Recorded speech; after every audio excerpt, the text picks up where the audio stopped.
Okay, good evening, the community, and good evening, council members. The August 21st, 2018 Altadena Town Council meeting is hereby called to order. My watch says 7:13 p.m. The Pledge of Allegiance, I'll turn it over to Councilmember Jones to introduce the group that will be leading us in the Pledge of Allegiance. Good evening. Girl Scout Troop 4601 was formed in the spring of 2016. The troop's leader is Aisha Randall. The troop is located at the Altadena Community Gardens. Girls earn badges, patches, and awards for building and learning new skills. They're being involved in the Girl Scout Cookie Sale program. They explore the outdoors through camping and hiking, engage in service activities during the holiday, and become actively involved in building character and leadership skills. The Girl Scout troop is considered a rainbow troop because, like the variety of colors of the rainbow, they have multiple ages and grades. As a multi-level troop, the older girls are building their leadership skills as they mentor the younger girls. The troop engages in community service activities such as making dog toys for the Pasadena Humane Society, leading art activities for the public library, volunteering at the Altadena Gardens, working at the gardens during their community annual picnic, and making cards for the sick and shut-in. The troop takes pride in upholding the Girl Scout promise to serve God, their country, to help people at all times, and to live by the Girl Scout law. We're ready. Come forward.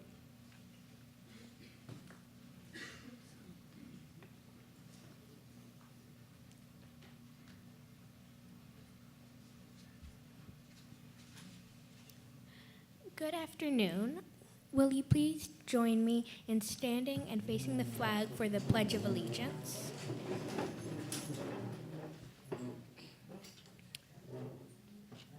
Put your right hand over your heart. Ready, begin. I pledge allegiance to the flag of the United States of America and to the republic for which it stands, one nation, under God, indivisible, with liberty and justice for all. You may be seated. Thank you so much. Let's give them a round of applause.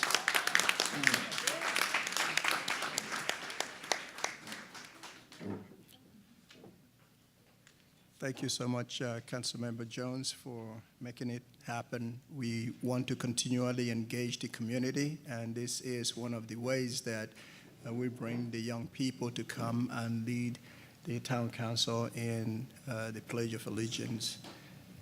Roll call, Councilmember Jones. Oh boy, tonight I'm busy. Okay. Please answer when your name's called with present or here. Antonio Becerra. Present. Aaron Cheetah. Here. Billy Malone. Present. Diane Markison. Here. Dorothy Wong. Here. Gloria Sanika. Present. Jennifer Lee. Here. Jeff Simmons. Here. Justin Robinson.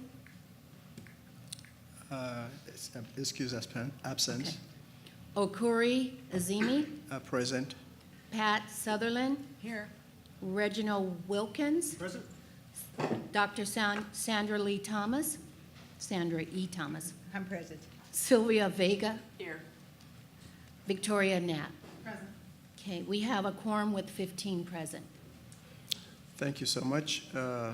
Officers report. Oh, by the way, 1.3, approve the agenda for tonight's meeting, and that will be Councilmember Sutherlen. The Executive Committee met on August the 14th to set the agenda for tonight. Since then, we have a couple of additions. Under, I'm not going in order, I don't think. Under 7.1, there will be no report from the library. And add a special presentation as 5.3 by Sandra Bueller from, Karen Bueller, Santa Monica Mountain Conservancy. Are there any other corrections or additions? Yeah, Census tract report for 4601. yes, ma'am. 4601. And 460301? Thank you. Okay, in that case, I move to accept the agenda as amended.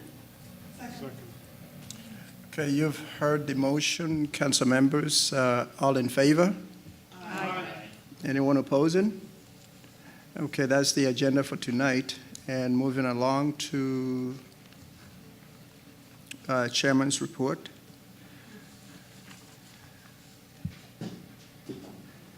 Okay, I was going to, I have a few things, but for tonight, the one that I like to talk about is the Route 88 pilot project, also known as the Transit to the Trails. We acknowledge the open letter from the Keep Altadena Beautiful.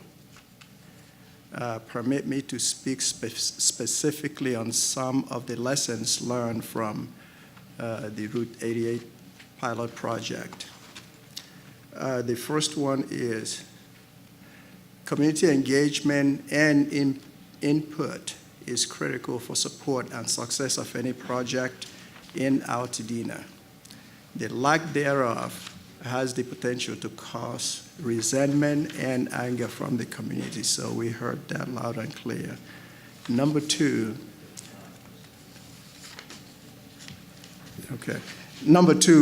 collaboration between the Altadena Town Council and the community, the county, and any other stakeholders is necessary for transparency. As of today, here is what we know and can confirm with respect to Route 88. On September 30, when the project concludes, it will not be continued or renewed. Number two, Loma Alta corridor between Fayeoks and Lake will be excluded as a transit route. In summary, the Altadena Town Council listened attentively to the concerns of the community, especially along Loma Alta Drive, statistical data presented by the City of Pasadena, the Wilderness Society, and the presentation from the Los Angeles County Department, I believe it's Public Works, that was at the Land Use Committee.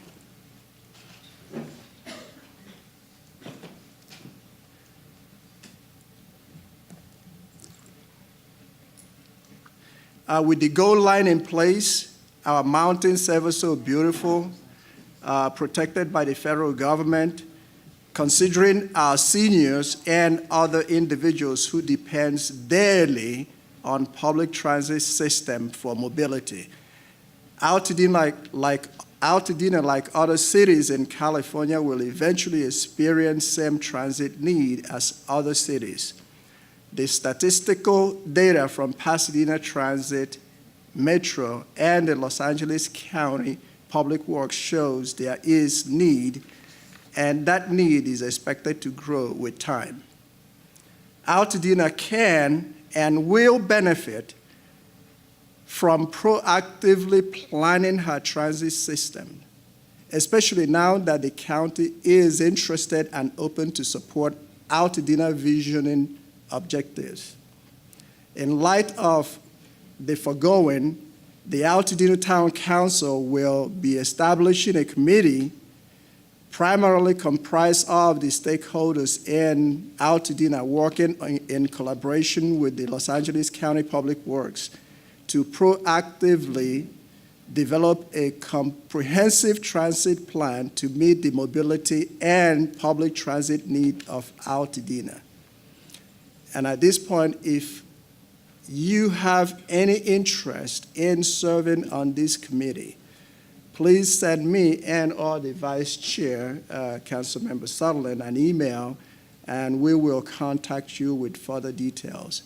My email is all the council members, if you know the first name and the last name, it will be the first name dot the last name at altadenatown.council.org. So mine will be Okorie, Okorie, .ezieme at altadenatown.council.org. And Councilmember Vice Chair, Councilmember Sutherlen, it will be the same, patricia.sutherlen at altadenatown.council.org. So I think I want to be brief on that because I've already seen that there are some comment cards, and when that time comes, if there's anything else to share, then we will share that at that time. Okay, moving on to the Vice Chairman's report, Councilmember Sutherlen. Okay. As indicated on the agenda, public comment will be heard this evening after the public safety reports. If you would like to make public comment and you're not one of the people that already turned in a card, then please complete one and turn it in to a council member at either end of the table. When you're ready to speak, when you're called on, please come to the podium and speak. The council does not respond at the meeting to comments or requests that you make for information. So if you'd like us to respond to you, please make sure that you've got that information on your comment card. Your name is and address are printed clearly, email, so we can respond to you and your council member will get back to you. That's all on that.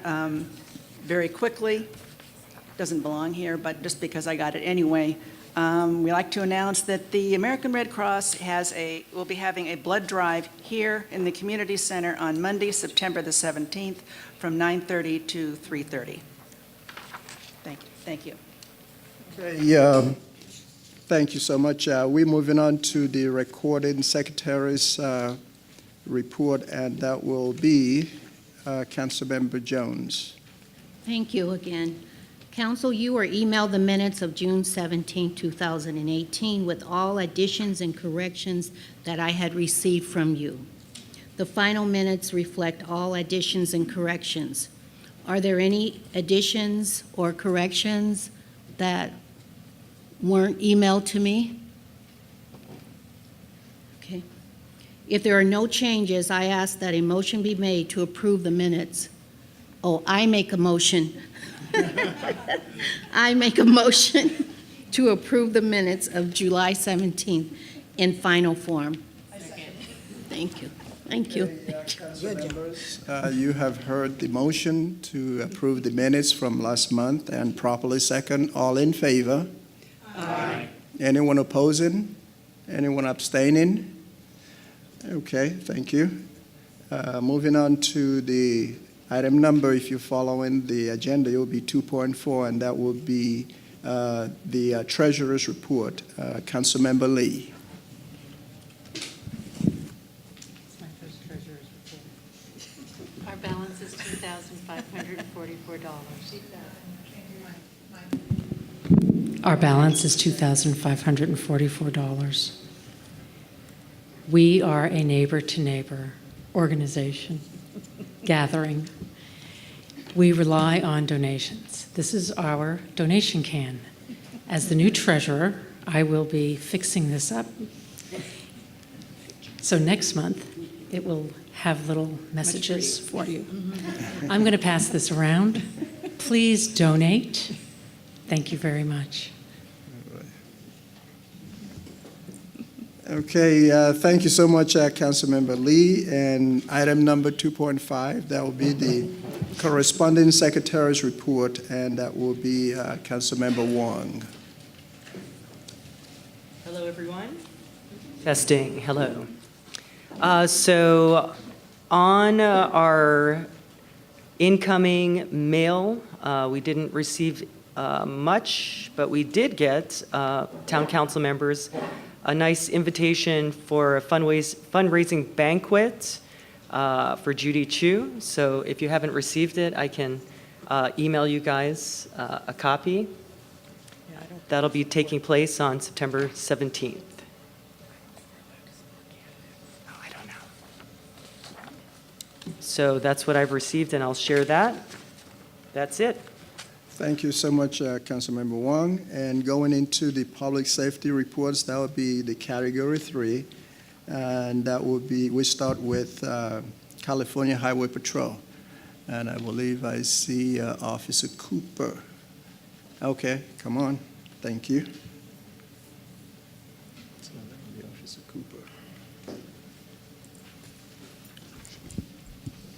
Good evening, everyone. All right, so first off, I just wanted to bring up the fact that on August 13th, we went back into session with the schools. So I just wanted to ask for everybody's patience to make sure that we're driving safe around the schools and making sure we're watching out for the pedestrians around the crosswalks. We went out there with a small special enforcement unit. On that first day of school, we went to Elliott with about 5 officers, and we also went to Jackson with about 5 officers that first day. And we're going to continue to rotate and do that enforcement out there. So just make sure that when you're around the schools, you're being safe so we can have a safe school year. 8/7 on August 7th, National Night Out. I don't know. We had an Officer Norton was there with a few of our senior volunteers, and she said there was a pretty good turnout. So I'm glad that went well. As far as collisions for the month of July, we had 18 property damage only. We had 4 with some form of injury. There were 2 DUI arrests made. We had 0 fatalities, and there were 121 citations written in the month of July. I brought with me some stats that I ran that were for the whole area. I know this is kind of out of the norm, but I figured I would just bring them anyway. These are stats out of our Altadena area office year to date, so it includes all the areas that we patrol out of that Altadena office. But for fatal accidents year to date for 2018, we have a total of 12. For the month of July, there was 1. And then as a total for collisions, let's see, total accidents so far in 2018, we've taken 3,376 collisions year to date. Of those, 470 were in the month of July. So there were 319 that were property damage only, and there was 150, or wait, hang on a second here.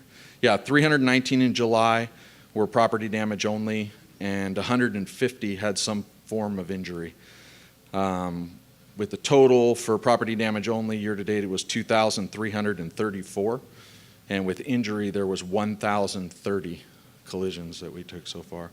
As far, those numbers are high, but actually as compared to 2017, they're actually, most of the numbers are down a little bit, because our total, let's see here. Yeah, total collisions for 2017, there were 3,421 at this point, and we've got 3,376 for the year, so they're down a little bit. And that's all I've got, unless somebody's got something for me. Council members, any questions? Okay, let me start from my left. Council member Knapp. Good evening. I wanted to bring to your attention that Principal Shekel from Altadena Arts Magnet is in the audience here in the blue and gold. It would be really lovely. I'm the PTA president at Altadena Elementary, Okay. doing double duty. It would be lovely if we could get some early morning policing around the area to see how we're doing. The biggest issue in front of Altadena Arts Magnet, they have a carpool lane, is this U-turning that happens right on Calaveras. People not wanting to wait in the line, so they drop off. Or they double park and drop off, or they get out of car line and then make a U-turn and come back. Okay. So I noticed that's an issue. Double parking is an issue around schools. I travel far to pick up my son, and I just see people double parking. My son was almost hit today because he couldn't see around a car that was double parked, and he stepped out in front of an Expedition. So, Okay. Yeah, It's a we'll big thing. definitely, we'll be making a rotation around all the schools anyway, but we will definitely make it a point to get out there. great, thank you. Okay, Councilmember Jones? I wanted to say, we did an audit a week ago this past Wednesday. Speak to the mic, We please. did an audit, a walk audit around Jackson. Okay. One thing I noticed, there were big wheels, I mean, what do you call it, 18-wheelers, going down the narrow street Casitas. Two of them, and it's not even when there's nothing there shouldn't be an 18-wheeler. But I called the owner of the business where they were delivering, and he said he would try and take care of it and talk to, I guess, the business that's delivering to him and have them go down Lincoln. And Okay. another thing I noticed, since the principal is here, that most of the problem was with the parents. Most of it was with the parents, so we're doing an educate the parents on how to drop your kids off. Because 80% of it was the parents. Yeah. It was not anybody but if they did the proper drop-off, there would be like zero confusion Yeah, they're not going following on. the procedures that you have in Exactly, place. they were doing all kinds of stuff, so, anyway. Okay. Okay, Councilmember Wong? Hi, so let's see, what day was it? Friday Okay. or Thursday? There was a really bad accident. A pedestrian got hit on Fair Oaks and Woodbury. Okay. So I don't know if you I have any information am on not that. familiar with that collision, but I can get you the information. Okay. It was Thursday or Friday of last week? Yeah, it was in the evening, just before Edison was going to do work on power poles. They hadn't arrived yet. Okay. And it was my understanding there were two gentlemen crossing the street, and a driver turned left, Okay. and one of them got taken away in an ambulance. But Okay. anything we can find out. Yeah. Well, I'll pull that information up and I'll have Okay. Mike report it to you when he comes North back. side of Woodbury. Okay. Yeah, Woodbury. South side is All probably, right. yeah, right by the mobile station. the south side is Pasadena. Councilmember Malone? Hi. Hi. How you doing? Good to see you. Just a quick question. You were given the figures earlier. Is that for Altadena? They seem kind of high on a lot of That's things you for, were stating. that's for out of our Altadena area office. That is not for Not for just the Altadena. unincorporated area. That's what our office Offices, patrols. okay. The original That- stats that's- I give you for the Yeah. 18 property damage only, Okay. those were for the unincorporated I area kind of assumed that, but I Altadena, just want to make yeah. sure it's, yeah. The other stats, the ones that are in the thousands. Yeah, tho- I'm like, that's a lot. for Those us. are for all of the areas that we cover out of that office, that are Okay. freeways and everything. So, How far does your office cover? we have a pretty large area, actually. We cover the 210 freeway, obviously, to the 134, all the way out to the 101. So once it turns into the 101, we don't have it anymore. And then we've got the 210 out just past the 118, McClay. Oh, We've wow. got the 118 to the 5, and we've got the 5 southbound to Colorado Street, so south of the 134. Then we've got Santa Anita Canyon, Cago Canyon, Angeles Crest Wow. Highway, Lopez Canyon, Cago Canyon. We've got all those canyon areas as well. So we've got quite a bit of mileage. We cover Angeles Crest Highway back to mile marker 64. So, Oh, wow. yeah. And then we have the 2 as well. Through That's a tough one, Angeles Crest. Yeah. So there's a lot of highway to cover. Thank you. All right. Okay, thank you Thank so you. much, Officer Cooper. Altadena Sheriff Station Captain Stuckey.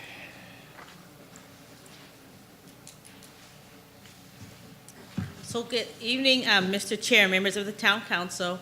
I also want to thank everyone who came out on National Night Out on August 7th.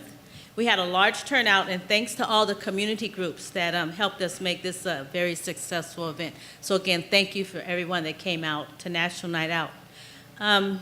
Regarding the crime report that I sent you, or the report that I sent you, overall crime incidents for the month of June to July are down from 41 to 36. Armed robberies remained at 1, and that was in 4610. This remains an active investigation The victim's vehicle was stolen and a weapon was displayed. Strong-arm robberies remained at 1. Aggravated assaults were down from 4 to 2. Residential burglaries from 4 to 5. And there were 2 that were in 4601. And 2 of those 5s occurred when residents left either their residential door opened or unlocked, or their garage door opened or unlocked. So as a reminder to all residents, please lock your doors once you go in or you come out of your residence. Our burglary others was down from 1 to 6, was up from 1 to 6. And of those, 3 of those incidents occurred from lockers inside of our local gym. So if you're going to a local gym and you're going to use their locker, please use a very sturdy lock. Our larceny grand thefts were down from 17 to 7.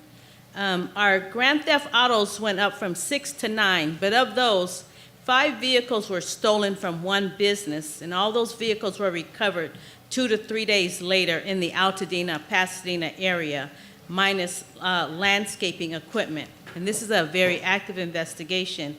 And I asked residents that if you have a lawn service, to remind your service providers to please lock their vehicles and also lock the lawn equipment when it's not in their site, because that's what we're seeing is that your lawn service comes out, they take the equipment off, they might go into the backyard and they're out there 20 or 30 minutes, and there are people going around stealing their equipment out of the back of their truck or van or vehicle. So please speak with your lawn service providers. Our arsons remained at 0. As always, if you see something, say something. Don't depend on someone else to call us. Please call. And always remember that you can remain anonymous. That concludes my report, Mr. Chair. Are there any questions? Any questions from council members? Oh, okay, Council Member Vega. The Yes. locker break-in, was it men and women or just the men's side, I'm wondering? You know, I think it was a combination of both, but don't quote me on that one. I just know that there were lockers. Okay. Okay? And then I'm not for sure, one of the town council members, I think, emailed me just before I left from 4601 regarding I responded to your email. Okay, And I asked the new town council members that we post our crime stats each week on either Wednesday or Thursday on Nextdoor. So I would ask that you also subscribe to Nextdoor, and you'll also get our crime stats then every week. And if they're late, you can blame it on me, because sometimes I don't get into the office until late, and they don't get posted. But we try our best to get them out on Wednesdays or Thursdays. Okay, Councilmember Simmons. Thanks for the response on that. We've got a fairly big area, Right. and The mic, please. trying to nail it down a little bit was helpful. And those were both, one was a residential door that was just left open and a garage door that was left open in 4601? I didn't bring that part of the report, but I thought you mentioned that. yes, that was in your area. Yes, Thanks. correct. Okay, Councilmember Knapp. I had an exchange about National Night Out and whether or not we might approach the organization about moving our National Night Out from August, like Texas did, into October, so that we can avoid our heat and related issues. So National Night Out is a national night. And so they But set. Texas, yes, and Texas moved their national night to October. Okay. So I'm just saying. One moment. And the response from the Post, it was also on Nextdoor, it was one of the deputies made the post, was overwhelmingly positive to at least consider. I'm just saying. Okay.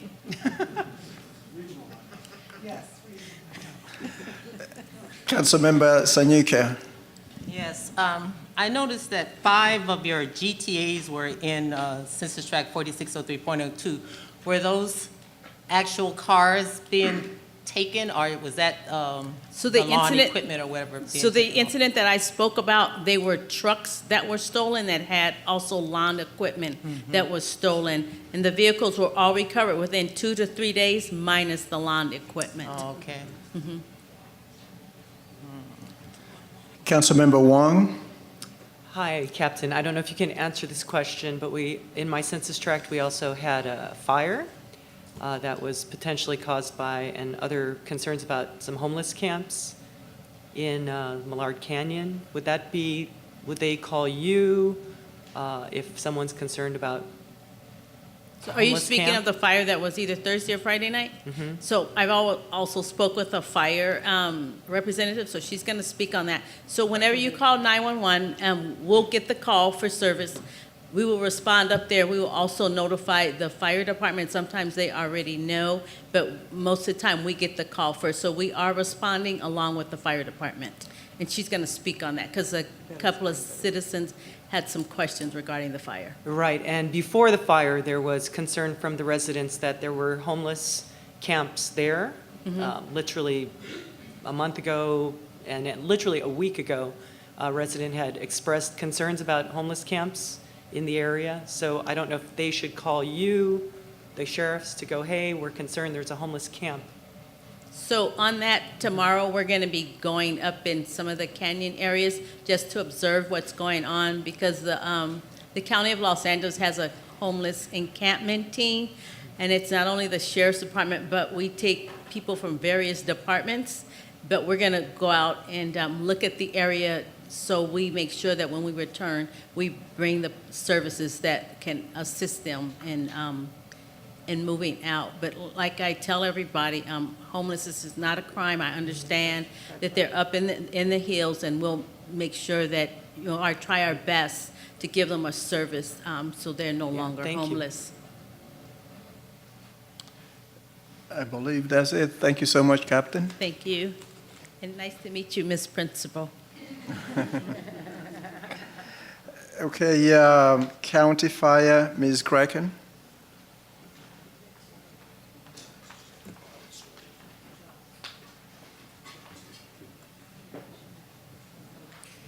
Okay, so first, good evening. Good evening. First, I will go over the month of July, and then you can pepper me with questions about Friday night's fire. For the month of July, there were a total of 379 responses in Altadena. 294 of those were for medical calls, and of those, we did transport 235 patients. We did have 10 fires. This was an interesting month. I used a term on this report, I'm not sure if you're familiar with it or not, but if you look at the second fire on the report, on July 4th, we had a small grass fire, just 5 feet by 5 feet, on Stonehurst Drive. It was in a vacant lot, possibly from fireworks. It would make sense, it was the 4th of July. But as the unit was returning from that incident, they noticed smoke coming from a residence on Lincoln Avenue. So they initiated, that's a still alarm. So I use the term still alarm. So if you see that, still alarm means that nobody called 911. It's something, either somebody came into the station, reported something, or firefighters saw it themselves. So this is something they saw on their way back. They initiated a structure response for that. And it was an electrical fire in the back bedroom of the home with some minor extension into the attic. So in some respects, it's kind of a good thing that they saw it, because it could have been, by the time somebody called 911 on it, there may have been a lot more damage done. We had a second still alarm on July 6th. When, if you look under hazardous conditions, on July 6th, they had responded to a blown transformer at 1506 Grand Oaks Avenue in that area. And while they were there, a bunch of residents ran up to the firefighters and said they saw smoke coming from 1378 Grand Oaks Avenue, just down the street. So they went to that call, and it was a detached converted garage that was involved in that one, and it was a faulty electrical in the garage, and apparently that electrical was compromised during a power surge, probably from that transformer. So probably related. But it was faulty electrical in that garage. We had a couple of tree fires, and 2 vehicle fires, and then a cooking fire and a couple of trash fires. So we participated in the Parks After Dark Resource Fair at Loma Alta Park during July. And we did, it will be on the August report, but we did join for a National Night Out. We joined the sheriffs at their event. And that is it for the July report. Are there any questions on that? Any questions from council?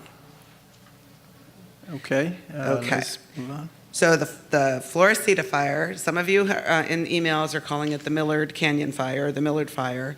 That is possibly what the Forest Service named it when they thought it was on their land. But it is the Floresita fire because it was in Pasadena's jurisdiction completely. So they got to name it, and they named it the Floresita fire. So it is the Floresita fire, not the Millard fire. It was a 1/4 acre. At no time were any structures threatened from that fire, and no evacuations were initiated because there were no structures threatened. The fire probably had a potential for, more growth, but the helicopters came in, they did some drops right away, they knocked it down pretty quick. They were able to stop the forward progress of that fire very quickly. So they kept it to about a 1/4 acre, might have even been a little less than a 1/4 acre when I was talking to the captain this afternoon. The questions that I've heard, one was about the traffic control and the fact that nobody could go in, go home, and nobody could come out. We have big fire engines, and we have a lot of them that we bring to fires. And the roads in that area are very narrow, and we compete for that space. We always, law enforcement is right there with us. We let them know what we're trying to do, what we're trying to accomplish. And then they make decisions as well based on their experiences and their best practices.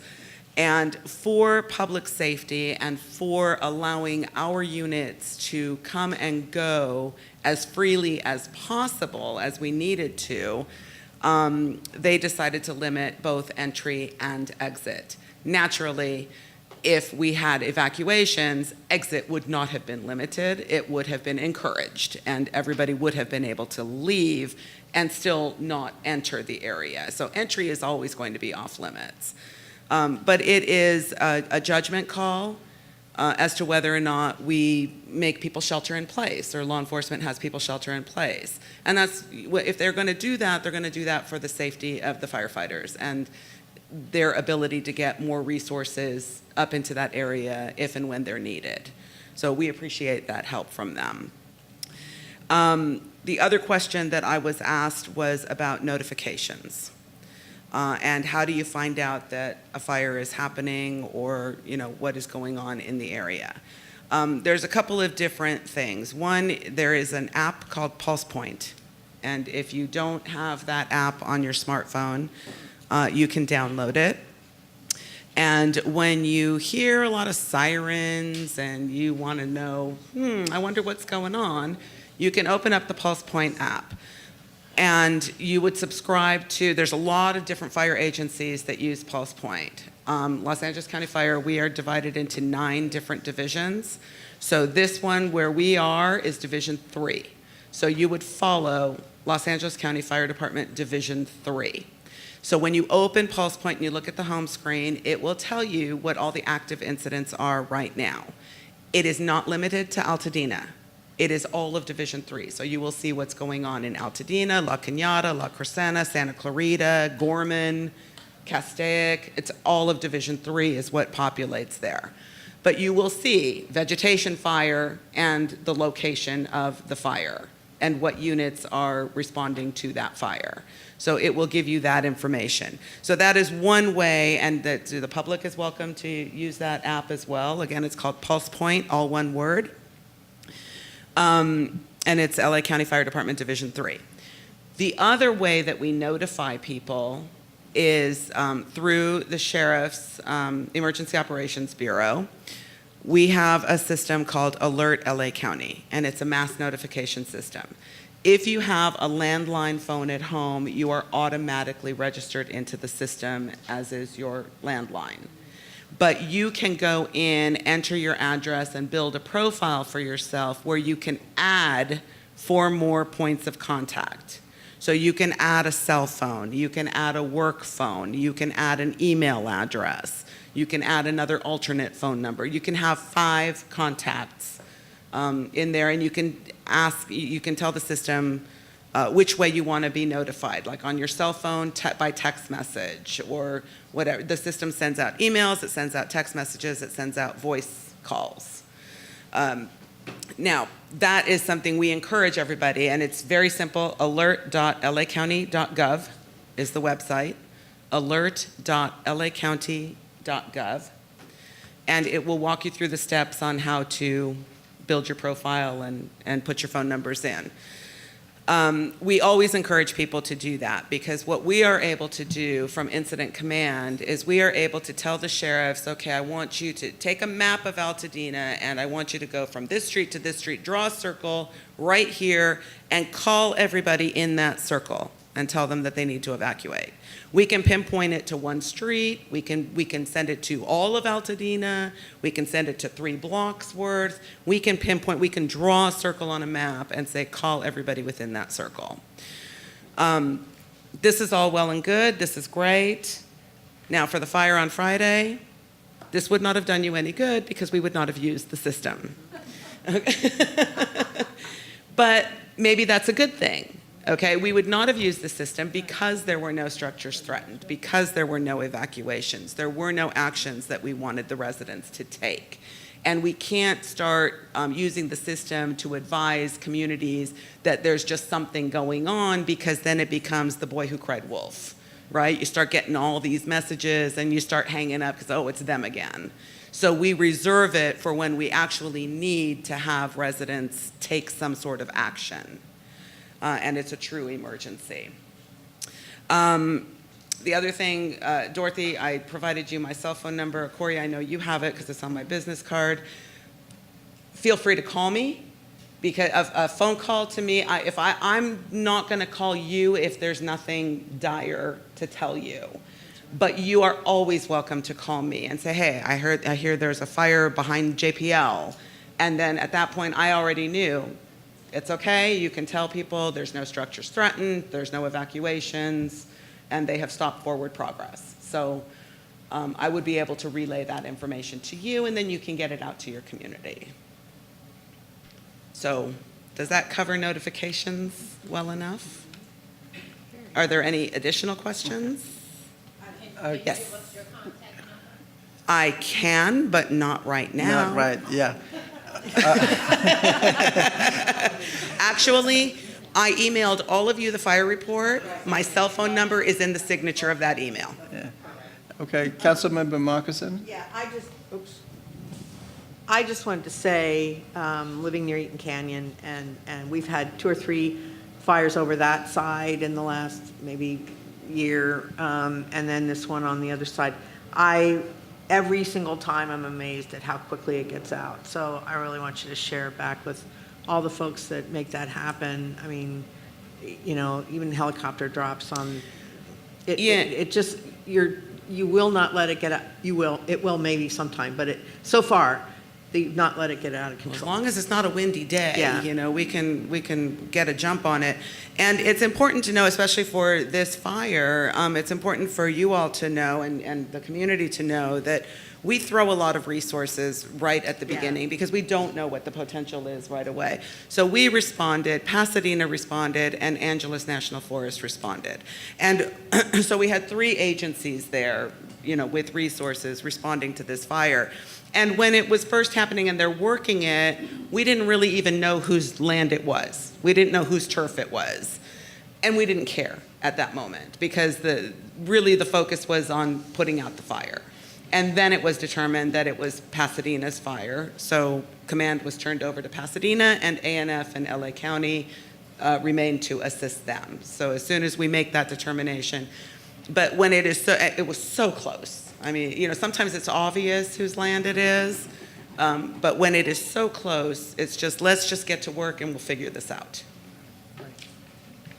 Just Councilmember Wong? Yeah, just a quick question. So then there was concern from the community about neighbors or so forth not doing proper fire Brush clearance. clearance, Yeah. brush clearance, okay. You did ask me that, and I did bring the information. Okay. For Altadena, our 2 fire stations in Altadena conduct a total of 586 brush inspections. Obviously, there's a lot more homes in Altadena than that, but we are only concerned with homes that are in the interface, where there's a brush fire concern. So those are the only homes really that we inspect. So of the 586 properties that we inspect, 88 of those properties, after brush inspections were completed, were non-compliant. So they were issued notices of non-compliance, and they were given 30 days to bring their properties into compliance. Within that 30-day period, 82 out of the 88 complied. So that left 6 that did not. Those 6 then get turned over to our brush clearance unit. When you do not comply after your 30-day notice to comply, you get turned over to our brush clearance unit, and then you get fined $500. So that's right off the bat, you get a $500 fine. Brush clearance will then contract out or advise county ag that this property needs to be cleared. So county ag will then schedule a crew to come out and clear. They will let you know that they're doing that, hoping that in the time it takes them to schedule a crew, you do the work. If you do the work, the crew gets canceled, you don't get billed any more than that $500 fine initially. If you still don't do the work and the crew comes out to do it on your behalf, you are fined an additional, it's $800 and some odd dollars, plus the cost of the work. And that penalty and the cost of the work are then added to your property tax bill. So that is how that's collected. And the $500 is ours. So that's the budget. So 6 properties in all of Altadena were turned over to the brush clearance unit for enforcement.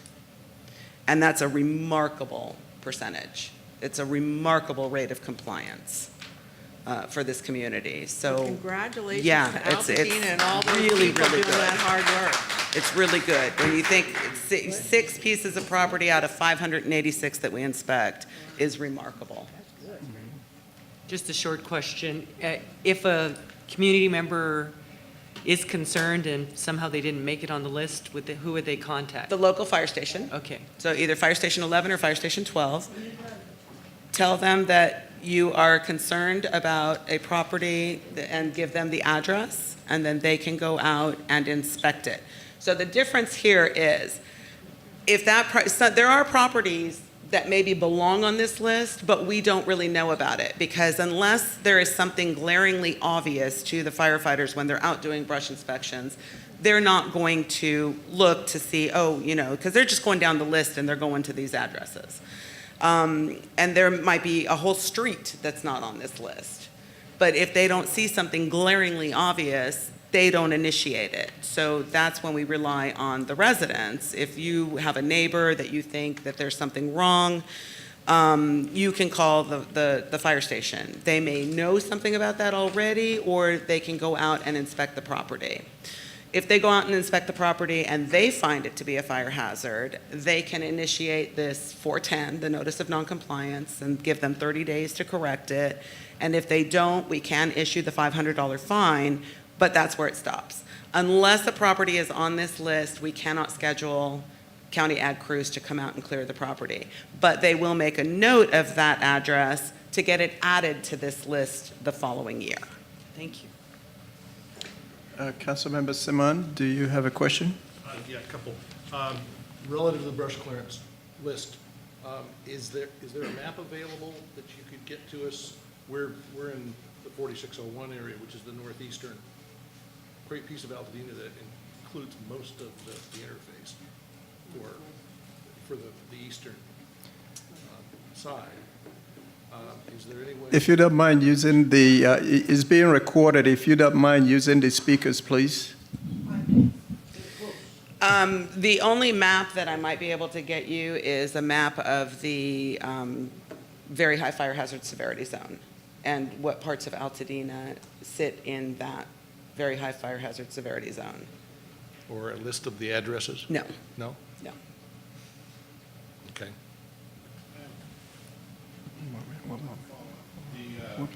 The second question was the alert, or the Pulse Point app. Do you know if Angeles uses that as well? I don't know. I'm going to say I don't think so. Okay. But I don't know. You can search for it. You can just enter Angeles National Forest or ANF or, try it both ways and see what pops up. But I don't think so. And I want to thank you for moving the jurisdictional squabbles out of the picture because it was rather disconcerting in 1996. I got a pager message. It says, "Hillside on fire, please call home."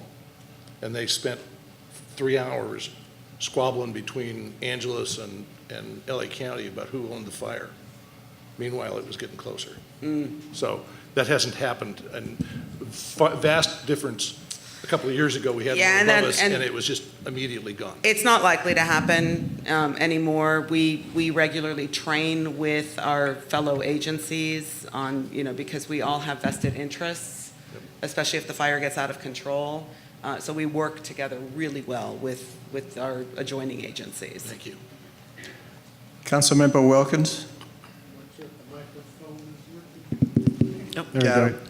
So I'm actually close to Councilman Simmons, close to Eden Canyon. As you know, the fire, we lost a couple of homes in our area. And I'm wondering, are you getting the resources you need to deal with another fire that's eventually going to run up the face of Mount Wilson, with the warming climate, and I'm seeing oak trees dying now around the neighborhood. I don't see a good forecast for not having a fire soon. What can we do to make sure you guys have the resources you need to get on that big fire that's going to happen? Well, it's not what you can do to help us with the resources, but what you can do to help us, to help yourself. And that is prepare your home. Make sure that you have the defensible space around your home. Make sure that you have hardened your home so that you reduce the chance of ember intrusion. Most of the homes that we lose are not because the fire got to the home and burned it, but because the embers can fly a mile ahead of the fire, and the embers find their way into the house. So, by closing up your vents or, putting in ember-resistant vents, or they have mesh coverings, you've got those? Great. So that really helps, making sure the eaves are cleaned out, the gutters are cleaned out, anything that's going to catch fire from the outside of the house. If you have pine needles that have fallen on your roof, clean them, because those are all things that they're all flammable, and they will contribute to the ignition.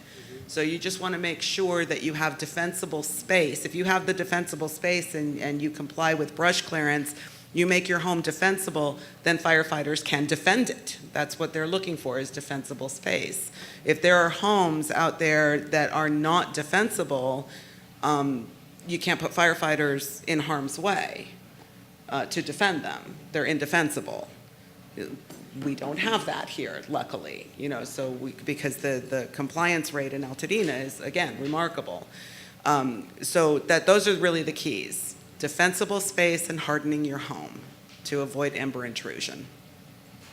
And we have a Ready, Set, Go program on our website. There's a Ready, Set, Go, and in fact, next month, I will bring additional Ready, Set, Go booklets for all of you. It's a personal wildfire action plan that families can work on. I will bring them. I will have them here available. Thank you. All right, And they're on our website. no other questions, and thank you so much. Okay. You're good? We're good, thank you. Item number, if you're following, 3.4, that will be Map Your Neighborhood, and we have Ms. Gibson. Thank you so much. My name's Karen Gibson, and I'm here tonight on behalf of Map Your Neighborhood. And I'm going to direct my first comments a little bit more to the new members of our council, because I don't know if you know about Map Your Neighborhood, and I want to make sure you do. But it is a program that helps neighbors on a block-by-block basis get ready for exactly the kinds of things that Maria was just telling us about. And there is really nothing more powerful than neighbors sitting together eye to eye, getting to know each other a little better than we maybe already do, getting to know each other's children, and finding out which skills we have. Who's got the chainsaw, and who's got the crowbar, and who's got a ladder, rope, just the things that can help us in the aftermath or during, in the immediate aftermath after a disaster, who's got some medical skills that we might need. So I would encourage everyone to pick up a flyer from the back. This explains the Map Your Neighborhood program. And this one invites everyone to come on September 16th from 4 to 6:30 over to the Altadena Town and Country Club, where we have trainings where you'll get some information about personal preparedness, but even more importantly, you'll get some tips and tricks on how to have one of these house meetings where you can get together with your neighbors and make a plan for all emergencies. So I really encourage you to come along. That's on September 16th. Our last one for the year will be November 4th. So that's going to do it till, I think, January. So we want to make sure you all get in on that. We are up to about 8.54% of Altadena households with a plan based on 15,250 Altadena residences. We're working hard, working steadily every month, and we're going to be scheduling some other meetings. Some of you have already had meetings on your street, and we are grateful for that. New members, if you'd like to sit down and talk about this program and how it might impact your census tract, we'd be delighted to do that. The other thing I wanted you to know was that I just picked up a fresh supply of, guess what? Alert. Oh, I wish, yeah. We should sell it out there. We should. If you always mind passing these things. Elliot, would you get a stack of those going? Maria just mentioned the alertlacounty.gov site, and we just got these because we try to hand out useful things at our Map Your Neighborhood meetings. So this tells you a little bit more about how it works, although she did a great summary. So please get yourself signed up. That's all I have for you tonight. Anything else? Thank you so much, Ms. Gibson. Do I have any questions from council members? Okay, thank you. And we're going to move on to item number 4, that will be the the general public comments. And let's sort through it, and then we'll get everybody up. That's all. We're to D8. These are the others. Okay, let's start with that one, then we will take up the Route 88. Okay, Jasmine De La Torre.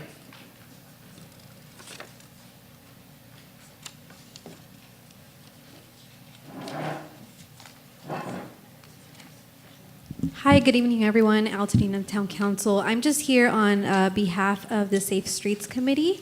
My name is Jasmine De La Torre, and I'm just here to invite you guys to a workshop that's going to be taking place on September 14th from 3:30 to 6:30 at Jackson Elementary. And this is a partnership with Veronica and with the Safe Streets Committee and Cal Walks. It was a grant that was awarded, and we're really just trying to look at the bicycle and pedestrian safety around the surrounding community of Jackson Elementary. So if you have any questions or would like to get involved, this is tailored specifically to the community around Jackson Elementary, but you can reach out to Veronica or myself or Dorothy for any more information about that. We also have a walk to school day that's being planned in October at Jackson Elementary. The date is not set, but I did want to put it on your radar because we want to welcome everybody to come, and it's going to happen. Usually Walk to School Day is October 10th, but we are still finalizing the date. So I want to put it on everybody's radar, and we're really excited to work with the principal there and really get our students walking and looking also just around the safety measures that can be implemented around Jackson Elementary. So if you have any questions about that, again, you can contact Dorothy Wong, Veronica Jones, or myself. And we're just really excited about all the momentum that we're making in Altadena. Thank you, guys. Thank you so much. And for other upcoming individuals that will be commenting, it is 2 minutes, and I will be timing you. Okay, so next person. Susan Campisi. Hi, good evening. I'm an Altadena resident, and I'm here because I am very alarmed about the county's sediment removal project due to start in November in Hahamanga Watershed Park. They are starting to remove 70 acres of habitat trees, completely decimate that area. And it's starting in November, and with all the loss of trees, drought, and wildfire, we've had over 100 million trees lost in California. It's really alarming and frankly insane to be chopping down mature, healthy trees in our community. And I live 5 miles from there. I can kind of ignore it, but the effects are going to impact air quality. Their trees absorb carbon, so it's affecting climate change. The air quality near where it's going to occur, it's going to be devastating to the communities right around that area. And all of the community outrage over Route 88, because they weren't informed, we have not been informed enough about this devastating project. And once it starts and it happens, it'll be too late. And believe me, the community is going to be outraged. 70 acres is going to turn into a dirt pit. This is a park just miles from us. And the traffic, I mean, even if you don't care about nature, the traffic, if you take the 210 on Oak Grove, I mean, people are going to be impacted in this community. And the county needs to do way more outreach. And it's not, we keep hearing it's a done deal. It is not a done deal. It has not happened yet. We need to have some interaction with the community. It's alarming. So please, please, please get your communities engaged, and let's come up with something that is a sane, sustainable, nature-based solution for removing sediment. Thank you so much. Your time is up. Thank you. Appreciate it. Next speaker. Lynette, and I'm sorry I cannot read your last name. Is it Wheelbo? Weeb. Okay. Lynette Weeb. Sorry, Lynette. Thank you.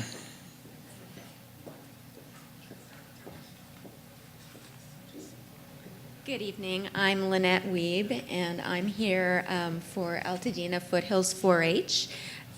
We're going into our 3rd year. This is a youth development club based here in Altadena, and it is apolitical, it's non-religious, it's open to boys and girls, mixed ages from 5 all the way up to 18, and we're doing great hands-on stuff with these kids.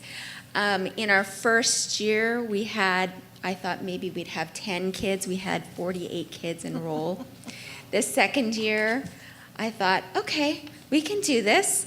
We had 72 kids enrolled, and they're mostly coming from Altadena. However, we also have attracted kids from our neighboring cities because Altadena is so unique, and we can do things that other people can't because we have large livestock is allowed up here. People have horses and goats, and of course, like every 3rd house has chickens. So we've got great things happening in the community garden. Some founding project leaders are doing great stuff ensuring that we have our own 4-H plot at the community garden, which is a kind of a coup. And I'm just really excited that everybody know about Altadena Foothills 4-H. I brought some flyers. They're mixed. You can sort through them and pick one that you like. The back, I have Spanish language. So just take one and pass them around. And I wanted to just say two things, if I could ask.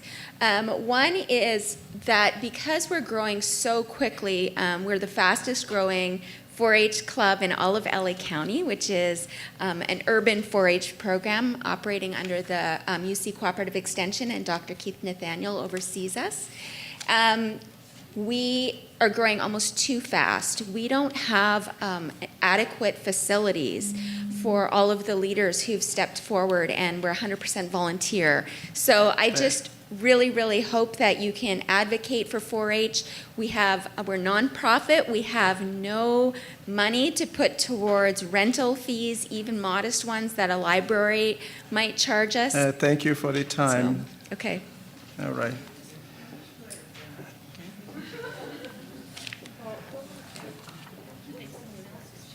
Okay. I've got it. Okay. Yeah, we'll be in touch. All right, someone will get back to you, your representative. Is it Ann or Linda? I've got two names. Are you going to talk, Linda?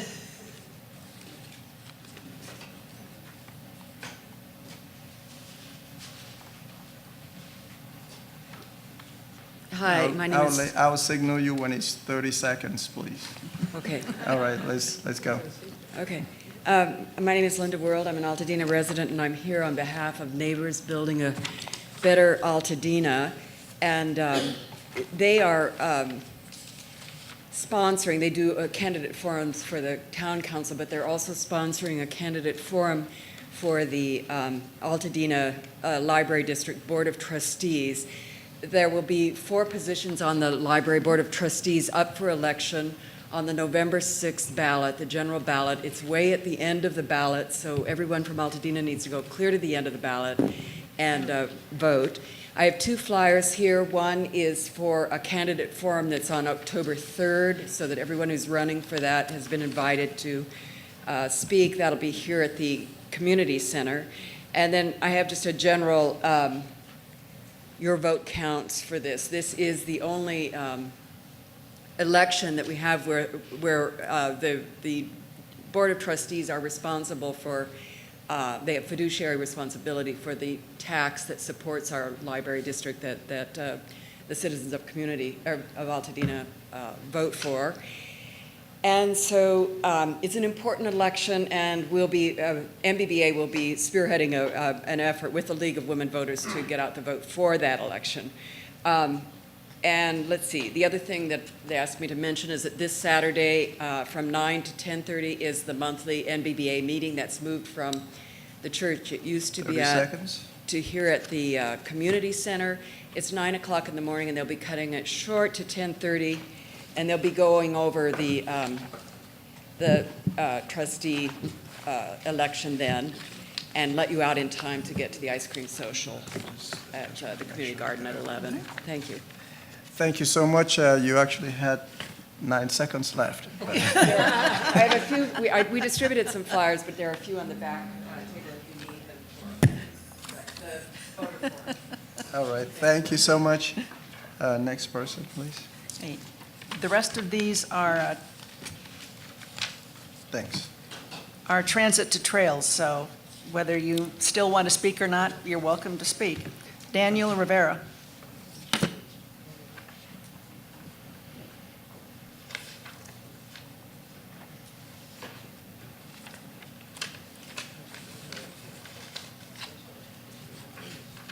Hi, my name's Daniel, and I want to speak about Route 88. I really think it's good. Excuse me. I really think that we should keep it because it's nice to have a view so incredible that you don't have in Boyle Heights. It's It's nice. My mom had taken me, actually forced me to go, but it was still nice to walk around with my mom and to just look at the view, go hiking, have a good experience. And I would really like to take my friends there one day and probably let them see the view that they never had seen before. You can't really see the views like that. My mom, she's really, I guess you can say, engaged with the community, and really like forced me to come here as well. But that's all. Thank you for your time. Thank you so much. That is some courage. So we appreciate you coming to voice your opinion. Karina Rivera.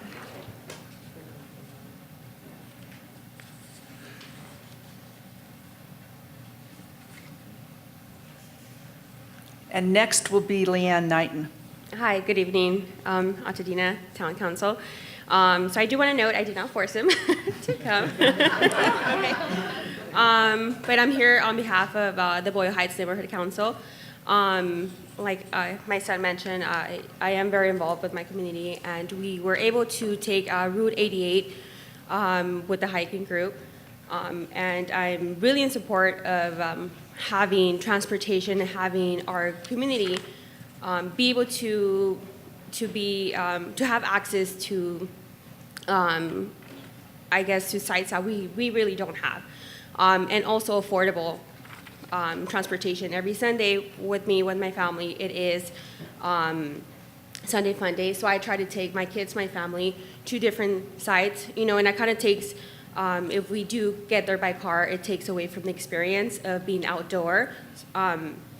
So I feel like this is really, it's really convenient. It's affordable for me, for my family, as opposed to paying $20 for parking.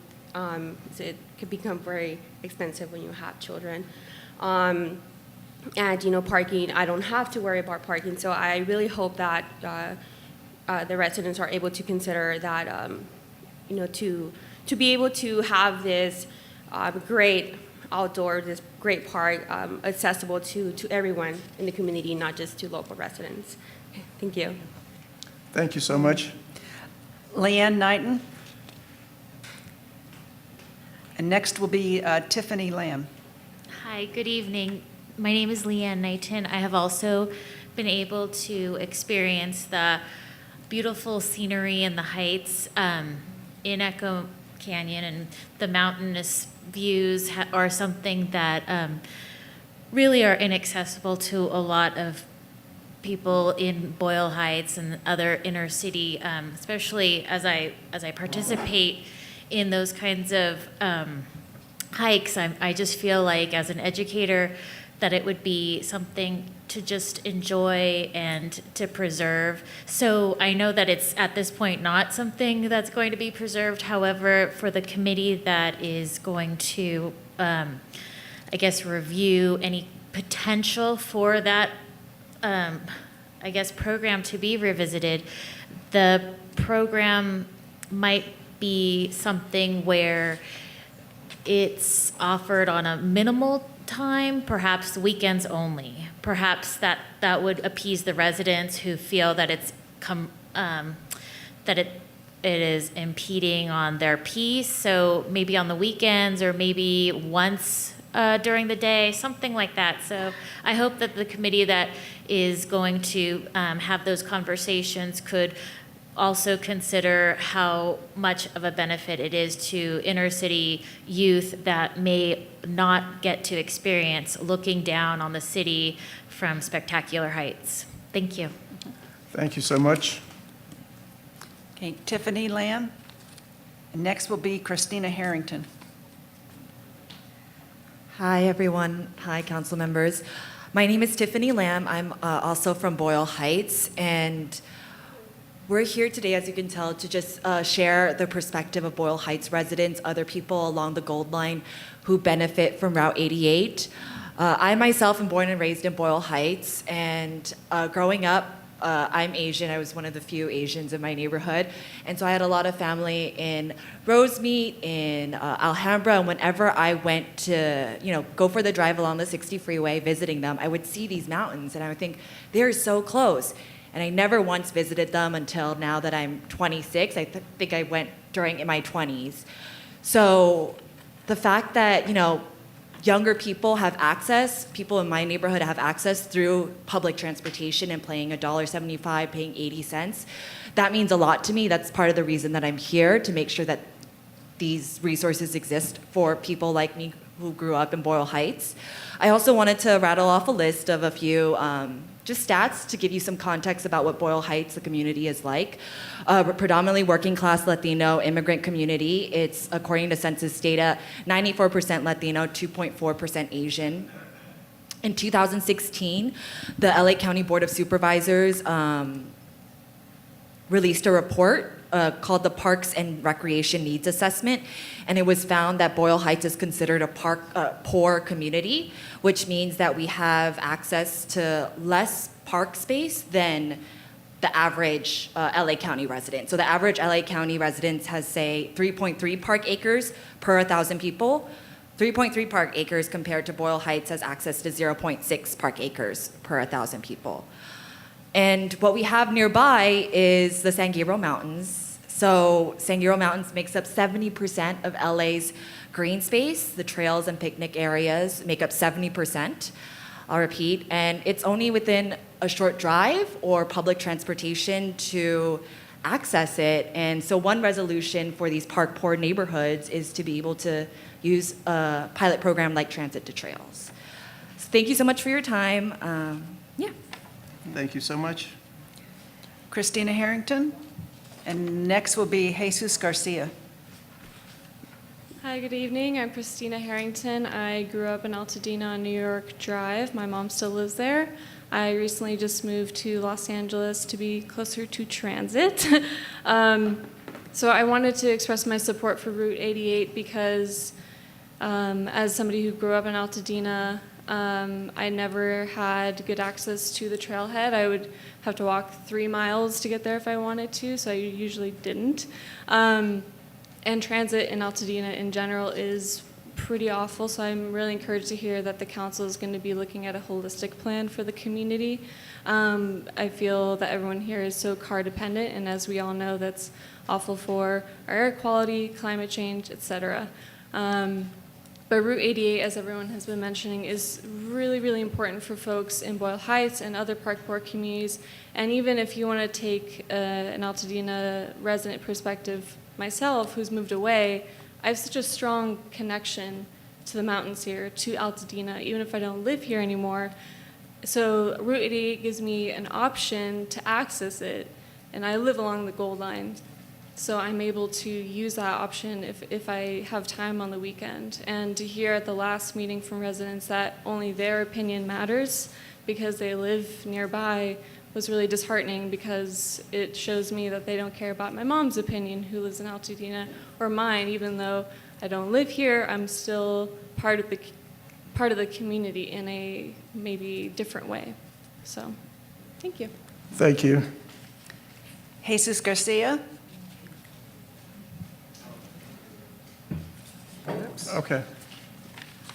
Next. Okay. Pauline Daniels.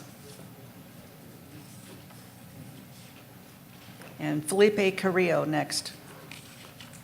I'll notify you when we're about 30 seconds. Thank you. Thanks. So I wanted to thank the Altadena Town Council on behalf of Keep Altadena Beautiful. We're satisfied with your efforts and your deliberations that will eliminate the route between along Loma Alta Drive. We want to acknowledge the efforts and deliberations and the planning of our neighbors, both online and petition signers in Altadena, not only along the Loma Alta corridor. I think that's been misrepresented a couple times. We want to say also that recently, in part of our monitoring, what we've seen is some falsification of the numbers at the top of Lake that has us concerned. But overall, our concern has been about the lack of accurate data gathering during the pilot period. We are in support of access to our San Gabriel Mountains. We have and maintain that everyone should have access to those mountains, and we don't want to be misunderstood on that point. We are in support of public transportation, and the needs of seniors, the disabled populations, and people with cars who desire alternatives to get to the San Gabriel Mountain trails. We stand ready to work with others to develop a comprehensive plan for our neighborhoods, and we want to extend and also encourage services for those in need. So we want to be very clear that we are standing up for access. We are standing up for those people in need of services. What we don't stand for is the disengagement of our community in the process. Thank you. Thank you so much. Felipe Carrillo. And next, Shauna, and I should know how to pronounce your last Hi, name, but I'm sorry. Shauna's had to leave. He got a medical emergency. Oh, okay. My name Thank is you. Felipe Carrillo. I live at 386 East Loma Alta. I just wanted to say that my wife is a second grade school teacher in a low poverty area. And she teaches her kids that no matter what anybody does or say, they can always succeed in life. And don't ever let anybody tell you elsewhere. So my wife asked me, honey, why are you so adamant about stopping this bus line? I said, honey, they put a no parking sign in front of our house, which no buses stop there on the weekends, not one time, and now my friends and relatives have to park down the street to come and visit us. I said, what message am I sending to my children if I don't stand up to the council, to the city of Pasadena, to the county? I said, I have to voice my opinion. That is my right. Now, I found with my 7-year-old a alternative, which I think would be a great compromise. The Lake Gold Line to Altadena Drive has commercial restaurants and so forth. And before the hikers say, well, we would hate to walk a few blocks to get to the trailhead, my 7-year-old and I did it last weekend in 89-degree weather. Now, if a 7-year-old can walk that distance, are you guys kidding me? I think that's a great compromise. We have commercial, but I would like us to be engaged in more frequent. And no, we do not want to close the trails to anybody. I grew up in Highland Park. I know East LA. I know what it's like not to have anything. But I also know to respect the neighbors. Thank you so much. Thank you. That's it. Okay. That then concludes the general public comment, and let's move on to the special events, special presentations for tonight. And if you're following the agenda, it will be item number 5.1, and that will be Habitat for Humanity Home Preservation Program. So let's turn it over to Amanda White, Community Outreach Coordinator, and Councilmember Lee. Oh, is that a different one? No, it's a Okay, different one. so, okay. That would be Amanda White. Is she not here? Okay. Altadena Arts Magnet. Councilmember Lee and the Principal Benetta Shekel. Well, good evening, everybody. Good evening. Hello. I had a beautiful PowerPoint for you, but I didn't bring the right cord. So Let's put you on the podium, please. At the microphone. I'm getting serious. I put my blazer on. Good evening. Good evening. I'm Principal Benita Shekel, proud principal of Altadena Arts Magnet. I want to tell you that 1 year ago today, I think, was my first time to speak in front of all of you. And it was an incredible honor to tell you a little bit about our school. Since then, incredible things have happened. And I just want you to know about it. So let me tell you where we came from. We had low enrollment, bad test scores, and a revolving door of principals. We had 5 principals in 3 years. It was not a very happy place to be. In last, I think it was September or maybe October, we were one of 3 schools awarded a $15 million Arts Magnet grant by the federal government. Us, Washington Middle School, and Muir High School. Yay! So with the addition of this grant, it has changed our school. We are now able to offer up to 12 hours of arts integrated and distinct arts instruction. That means when a child attends Altadena Arts Magnet, they may be taking a science lesson, but it's integrated into the arts. When they're doing their math, it is integrated into the arts. It also means that all of our arts partners in Pasadena and Altadena come into our school. We have built a dance studio, a music studio. We have an art studio. It is unbelievable what's happening. Enrollment is going up. Then we added a French immersion program. And I have to say, I was a little bit, about French. I wasn't sure. Do we have a need for French at this little elementary school, this neighborhood school? Is that something we really needed? But it absolutely was something we needed. And now we have 21 students enrolled in French kindergarten, and it is incredible. Yay! I know, very exciting. So, but not only have we done all of these amazing things, the Arts Magnet Grant, the increased enrollment, the French immersion program, we've done something else kind of amazing. We have a principal that came back for a second year. That's exciting, huh? I know the first, when a new principal walks onto a campus, the teachers often look at us like, I'll be here long after you leave. But I have to say, my staff is incredible.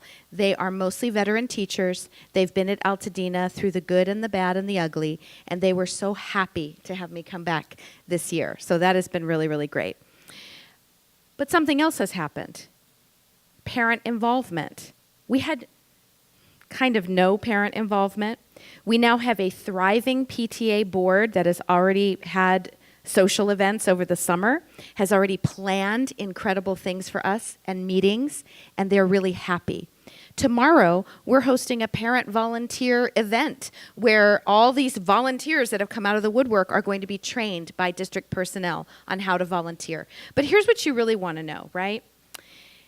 Test scores. When I took on this school last year, Altadena was at the bottom. We were in the teens in ELA, English Language Arts, and math. That means that maybe 16% of our students were meeting or advanced in those areas. In 1 year, we have gone up 9% in English and 6% in math. We are no longer the lowest school in the district. Woo! So Altadena Arts Magnet is an incredible school now, and it is on the rise. There is incredible artwork everywhere. A local Altadena artist, Roberto, I don't know if you know him, but I found him on Beautiful Altadena. He actually did a mural for us in our library. It is incredible, based on Georges Seurat, the French Impressionist. It is incredible. We did a partnership with Pasadena High School and their Veda Academy, where the students this summer got an internship and each got paid $200 to come and do murals on our playground. So it is an incredible space, an incredible school. There's buzz all over town about Altadena Arts Magnet, and I hope that you'll tell all of your friends. I brought a brochure, and I brought a school profile if anybody wants to take a look. And if you have any questions, I'd be happy to answer them. Okay, thank you for the presentation. And Council Member, you do have okay, so let me start from my right, and Council Member Malone. Hi, I remember the first time you came a year ago, and it's come a long way. So thank you. You had a lot of enthusiasm a year ago, and to see the enthusiasm continuing, I thank you for our community. I also mentioned, you said the PTA now is extremely active, and I just wanted to ask you, Who is the PTA president? Victoria Knapp. So Victoria actually came to see me. She came on one of our tours, and she then came to my office and kind of asked me some questions about PUSD just in general, because I had worked in the district for many years. And once I found out that Grayson, her son, was going to be in kindergarten this year, I sort of looked at her and said, I think I want you to be my PTA president. So she, as you know, is a force to be reckoned with. So it's going very well. Yes. Congratulations. Thank you. Any other questions, comments? Okay, Councilmember Lee. People often want to know what an arts integrated school is. Can you give me an example of what that does? Absolutely, absolutely. So it means many things. We have an arts teacher on special assignment that the grant pays for. So this is a teacher who does not have her own classroom, but rather has two jobs. One is to teach art lessons to every single student in the school in the art studio, but also to develop curriculum so that each classroom teacher can teach science, math, social science, English, through the arts. So for example, in one of our kindergarten classes at the end of last year, their science lesson was making different types of musical instruments by filling, they had 2 spoons and they had rubber bands, and they were filling the plastic spoons with different things. So rice, beans, and then measuring the difference in sound and timbre depending on what they put in there. So it was an arts lesson integrated with a science lesson. Then our students also are receiving all 4 arts disciplines, and that's very unusual. So when I took this job and I looked up art schools and started really doing my research, what I found out was only 3% of the schools in our nation in elementary receive all 4 arts disciplines. So normally if you go to an elementary school, you might get flute, or you might get recorder, or everybody in PUSD gets strings in 3rd grade. But at our school, every student is going to get dance, theater, music, and then visual arts. And we're building an innovation lab where students are going to receive media arts, so graphic design, movie making, composition, all of those things as well. Thank you. You're welcome. Okay, Councilmember Knapp. Principal Shekel. I just wanted to say to the community that the enrollment at Altadena Arts Magnet has increased daily since school opened on August 13th.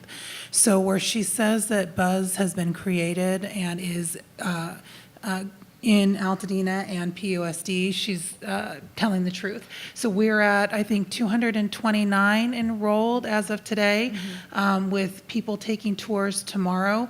One of the other things about this school is that there is a pre-K that is French as well, and it operates all day. So it is a fee-based pre-K, but it allows children to have exposure to the French language with the intention that they would go on to kindergarten and beyond at the elementary school.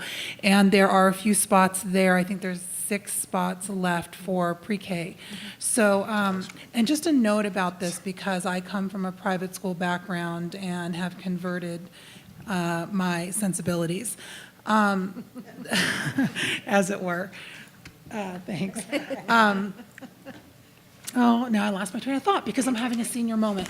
But whatever it was going to be profound and brilliant, and I'll have to keep it for myself. But at any rate, fantastic things are happening at the school. It is a very happy place for children to be. I'm there daily. And we will be looking to the community for some support with some volunteerism for projects on the campus. So you'll have an opportunity to see what's actually going on at the school with your own eyes as well. Thank you so much. May I say one more thing? Yes, you may. Thank you. I'm sorry taking a long time. The other really amazing thing that we do at Altadena that is different is we start every day with what's called Run Club. So when our students enter, right from the moment they get out of the valet line, we have music playing, a speaker and music playing, and I'm dancing out there. And some of my colleagues that work at Muir will drive by and honk and take pictures, and I'm out there dancing. And then they come into the cafeteria, they go out on the playground, and that music continues, and they run the track for 9 minutes every day. So that's how they get their PE, and they get their wiggle Eagles out, and then they all come together and we do our Cougar values every morning. And then we do our rules every morning. And then I usually sing or rap or do something crazy and get them smiling and send them into class. And I have to say, one of our new parents is also a new hire. She's a teacher at our school. And at the beginning of the year, I thought, do I want to do Run Club? Should I take it out? And she said, Ms. Shekel, that is one of the main reasons I chose this school, because I love that morning routine. So we kept it. So come by and visit us. Yay. Okay, thank you so much. All right. Item number 6, committee reports. No, you added Karen Bueller. Got it. Thank you. Okay. Altadena and Crescenta Valley share representation on the Santa Monica Mountain Conservancy. So it's 2 years for Altadena, 2 years for Crescenta Valley. And this year, the Board of Supervisors, it is the turn for the Crescenta Valley. So tonight we have Karen that represents us as well as Crescenta Valley at the Santa Monica Mountain Conservancy here to introduce herself and say a few words to Altadena. Please come on. Hello, thank you for having me here tonight. So my name is Karen Bueller, and I live in Crescenta Valley, but I spend a lot of time in Altadena as well. I am an avid hiker. I am passionate about the outdoors. I am a Sierra Club member, and I am a leader for Sierra Club. I lead hikes, backpacking trips, as well as trainings for some of their classes that are held right here in Altadena, actually. The Wilderness Travel Course, a 10-week course that's offered every winter that exposes people to the outdoors. So I teach that class as well. So I have a lot of background experience with the outdoors, and so I bring that experience and expertise with me to the Santa Monica Mountains Conservancy Advisory Board. Just to tell you a little bit further about me, I also do a lot of other volunteer work. So in addition to Sierra Club, I volunteer for the city of Glendale. You may be aware that there's a park up in the northern part of La Crescenta that is Duke-Majan Wilderness Park. I led an effort a few years back of restoring 4.5 miles of trails in that park after the station fire. So I understand how important it is for our trails to get some tender, loving care. It's all volunteers. It's all done by volunteers. And so I understand that. And I, again, believe in having this space, open space available to people. But just want to talk a little bit about the Santa Monica Mountains Conservancy. Their mission is to protect and preserve an interleak urban, rural, open space, trails, and wildlife habitats.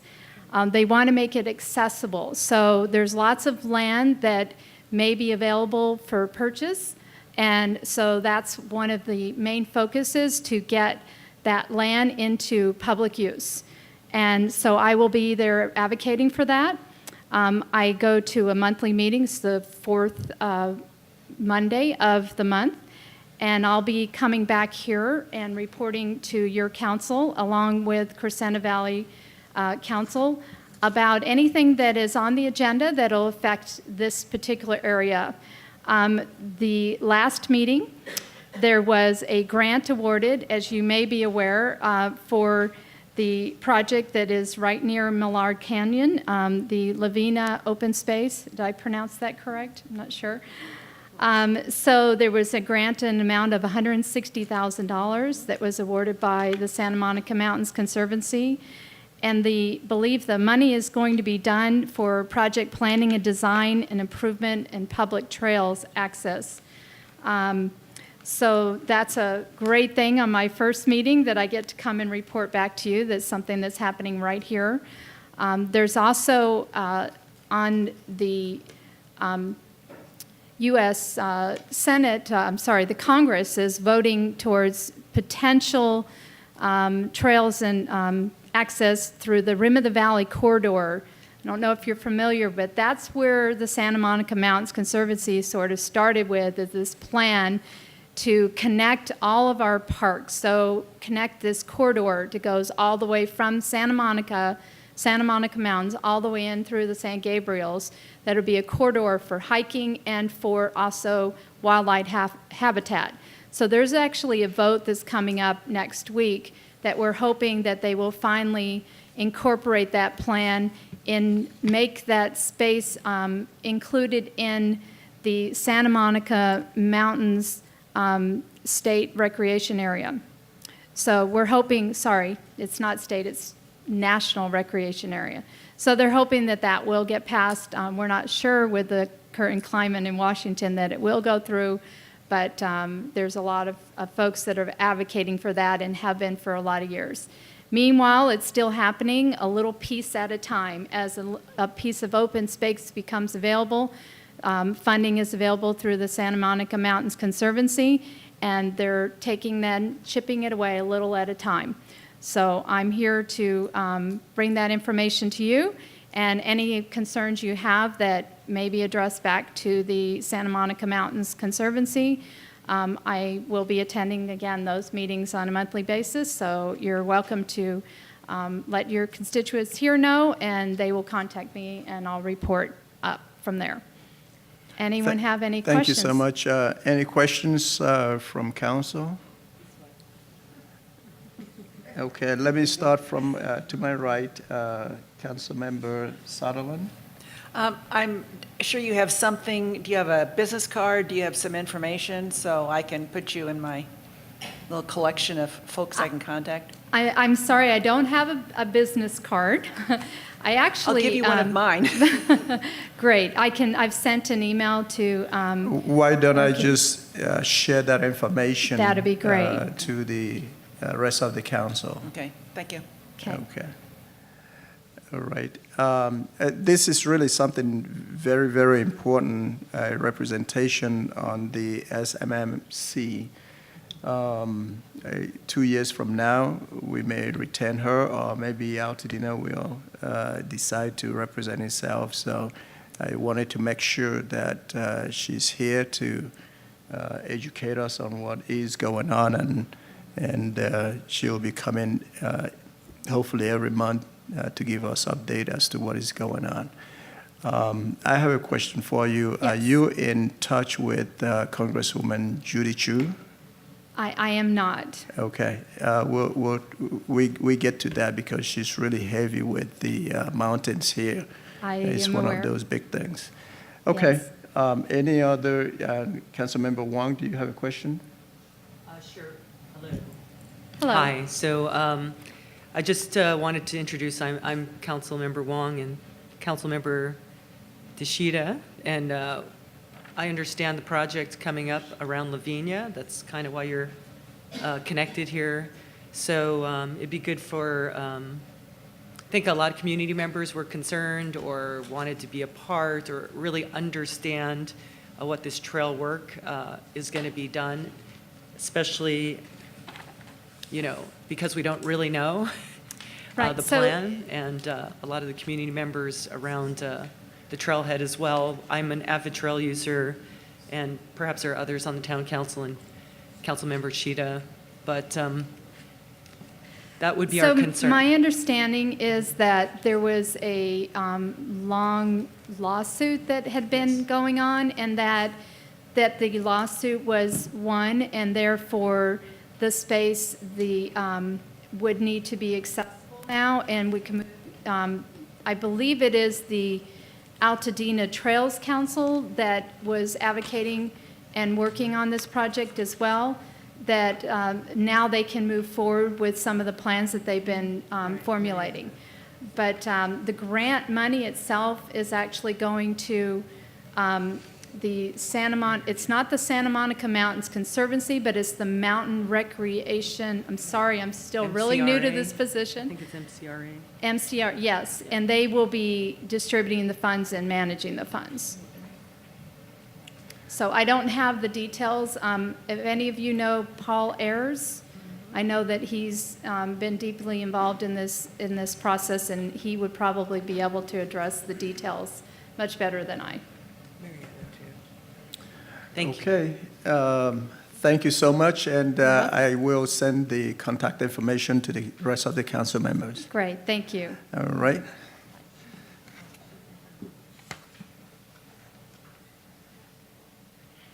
Okay, item number 6, and Land Use Committee, Councilmember Marcuson. Yes, we did not, we had a very quick meeting where all we did was We had a very quick meeting where all we did was approve the minutes, approve the agenda.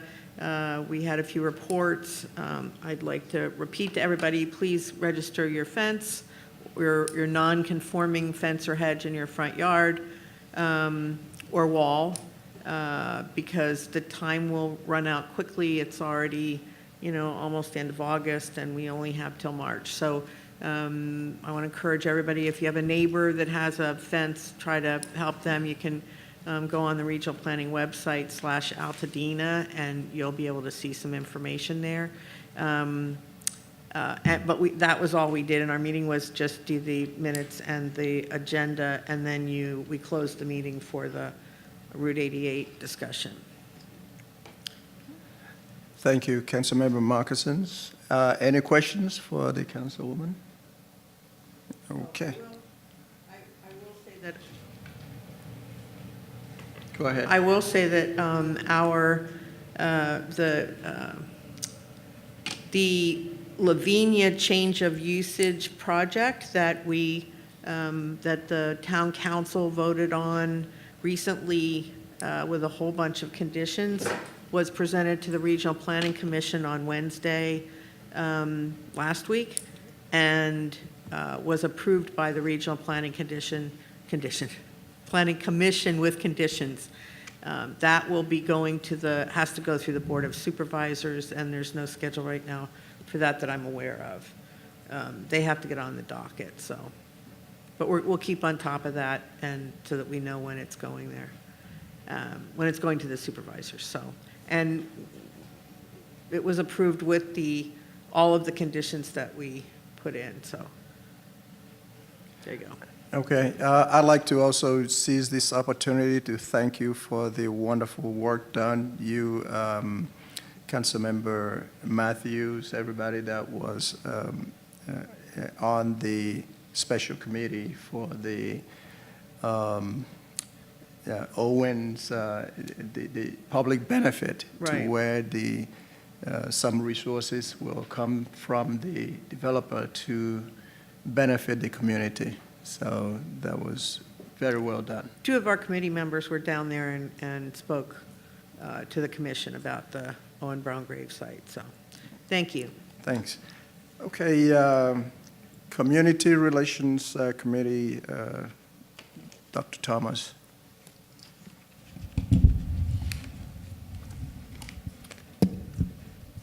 Good evening, community and council. I'm going to combine our July and August reports because we did not give a report last month, so I'm going to do a little bit of catch-up. The Altadena Historical Society's request to occasionally share a moment of Altadena history at a glance during an Altadena Town Council meeting was finally approved by the Executive Committee, and so notification has been given back to the Altadena Historical Society.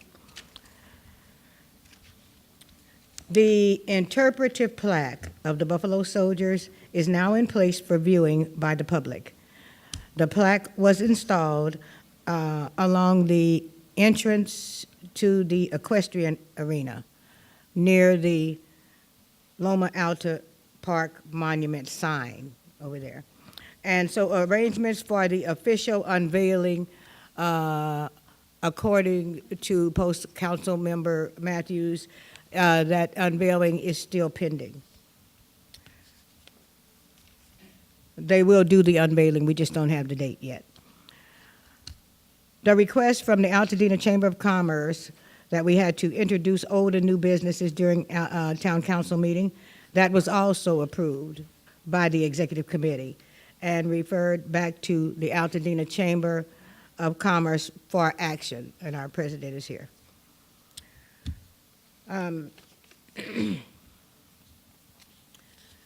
Route 88. My report, I think, has been covered, most of it. But due to the continuous outcry from the community regarding the issues on 88, which have already been discussed by the community, that community meeting was held on August the 7th. And because of there are still continuous outcries of dissatisfaction about the issue, and so further discussions and meetings are pending. The letter of support. A few months ago, the requested letter of support for hiring of more deputy sheriffs was referred to the Altadena Town Council Executive Committee. And I believe, Mr. Chair, that was also approved by the Executive Committee. I'm sorry, we didn't share that down here. Can you? Okay. Sorry. At one point, we had been asked to write a letter of support supporting the hiring of more deputy sheriffs.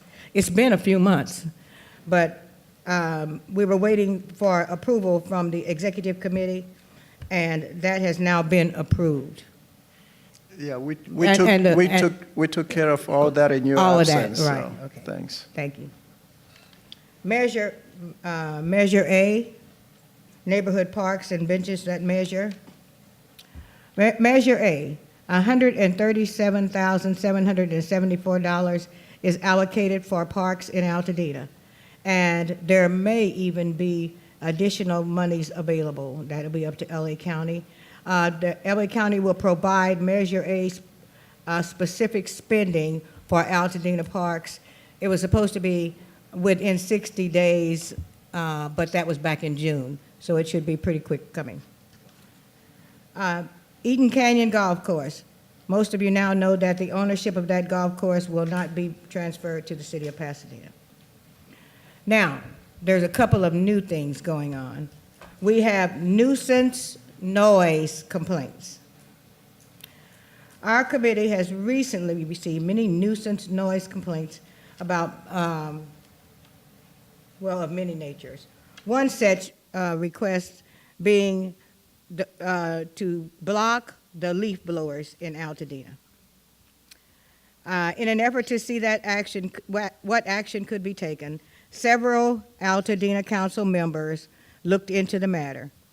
Other complaints included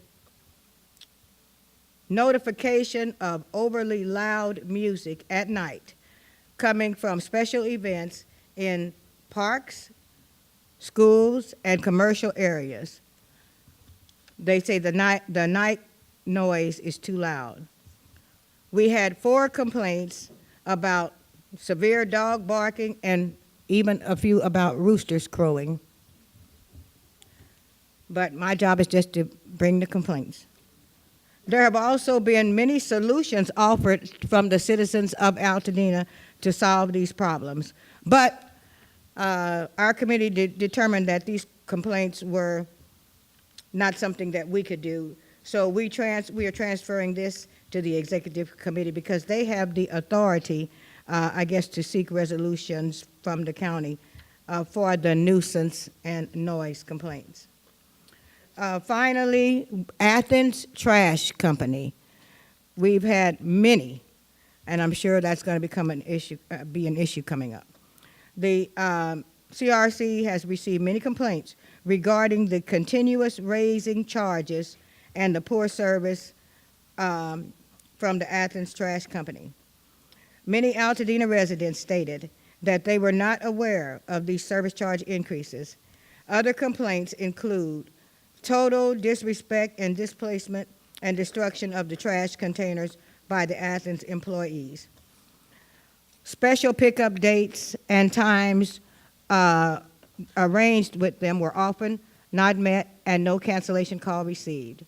So, our committee members, we did speak to the LA County Department of Public Works, Environmental Program Manager, and they are looking into it because they hold the contract, and then they will get back to our chair and our executive committee. Let's see. There was another issue with the library board, but that's a library board issue. I believe a statement was put out from Supervisor Barger's office, and I think that's enough for us. Anything further on that, the community would probably have to bring it to us, but we will refer it to the executive committee and not say anything further until we have permission on that. Okay. Now, we have one more that was given to, that you gave me, this, Patricia, I'm sorry, our vice chair had given me something else to address this evening. And it was an invitation that we received to participate in with the Altadena Library's Community Resource Fair on Saturday, September the 15th, from 10 a.m. to 2 p.m. In the Barbara J. Pearson Community Room. The library is having this event in hopes of introducing more of Altadenans to all of the dynamic groups and the outstanding work that's done in our township. We have 3 committees. Since we have committees, we will be given tables for this event. And the committees that the vice chair shared with me that will be representing our Altadena, the Altadena Town Council, will be our Education Committee, our Film Committee, and our Safe Streets Committee. So let's place that on our calendar and be supportive of this event. I want to thank the community for all of their input, and Mr. Chair, that ends our report. Okay. Thank you. Thank you so much. Let me just address a couple of things. The Athens services, when your committee received complaints from the community regarding rates, that was built in the contract, and it's not, they have to go directly to the county if they have any issues with that. In terms of maybe pickups and trash, that's something that will be handled directly by the respective council members for that census tract, and we have track record as to how to deal with that. Athens is very responsive. Most of the council members knows that. Councilmember Sanyika, Councilmember Marcuson, they've all worked, Councilmember Jones directly with Athens, and they will come out and take care of whatever that needs to be taken care of. Well, we weren't saying that, our committee was not saying that there was a problem with that. What our committee is saying, that these are the complaints that we are getting from the community. Right. We know that what Athens is doing, but I'm just bringing the complaints. Right. Help us out. I'm asking the Community Relations Committee to help out. When something like this happens, I will hope that you refer it to the respective census tracts so that they can deal with it. And some of them we probably don't need to. And it was broad. It was broad. It was all across the census tracts. It wasn't 1 or 2 census tracts. It was pretty broad. Okay. Thank you. Yes, I'm sorry. Yeah, I got it. I got it. Okay. We can call, when that happens, I will get you the contacts of the folks at Athens that are the managers there, and give them a chance at first to know what's wrong before we tattle to the county that there's a problem, right? I mean, the Athens would love to be able to be responsive to us and solve a problem. And then if we don't get a response, I would say go to the county. But and I did call him, and the only reason the county called us because they had already been notified by some of the community people.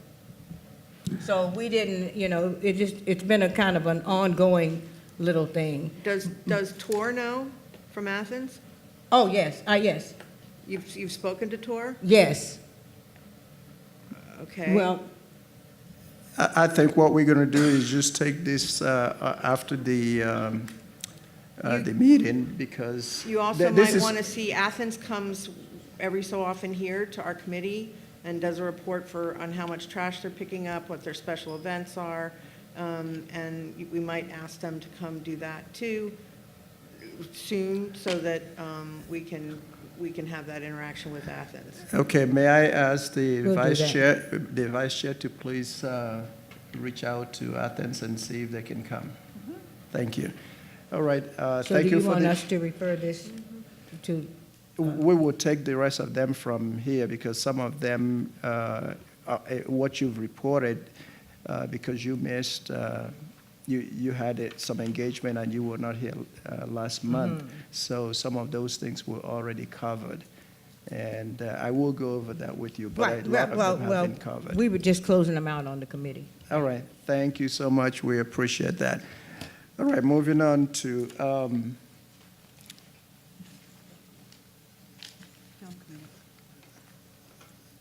item number 6.3. That will be Film Committee. Dr. Coleman. Thank you, Mr. Chair. The Filming Committee continues to meet once a month. Our next meeting will be September 5th at 1 p.m. If the community is welcome to come to our meetings, we meet here at the Altadena Community Center. Tonight, all 4 Filming Committee members are here: Victoria Knapp, Pat Sutherlen, and Kenny Meyer, our community member. Kenny, wave. There we go. And Kenny's a very essential member of our committee.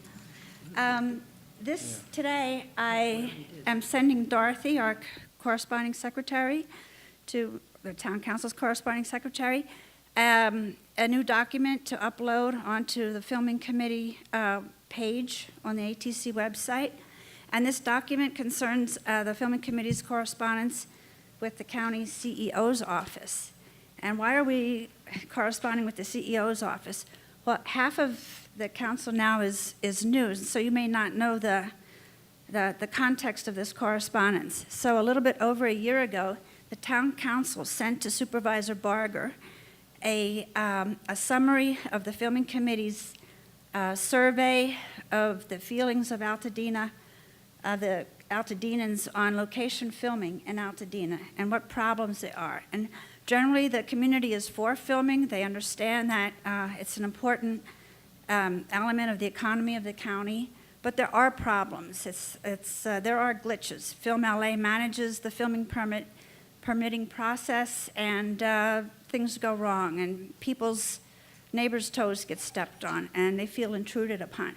So the Filming Committee submitted a report to the Town Council, and the Town Council sent that report to Supervisor Barger.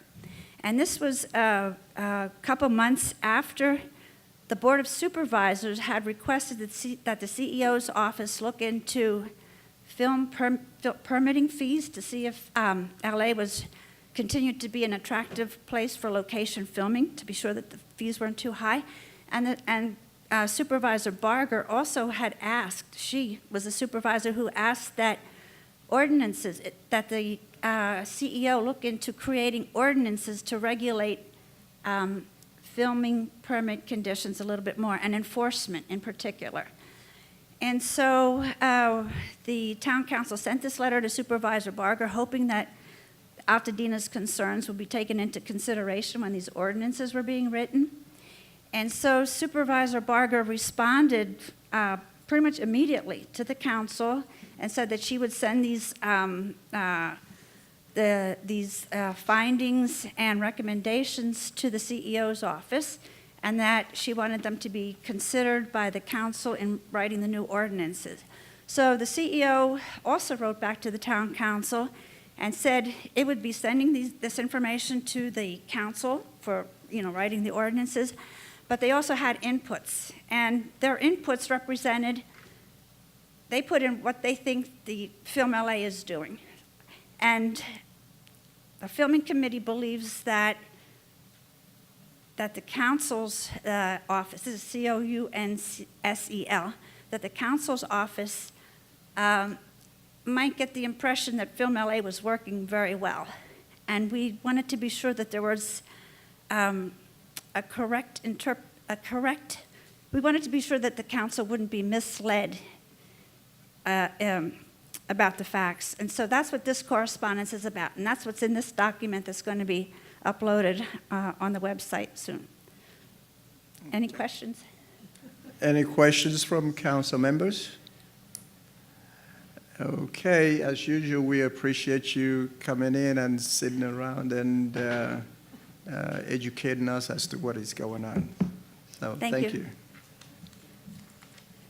6.4, Safe Streets Mobility Committee, Councilmember Wong. Yes, thank you, Chairman.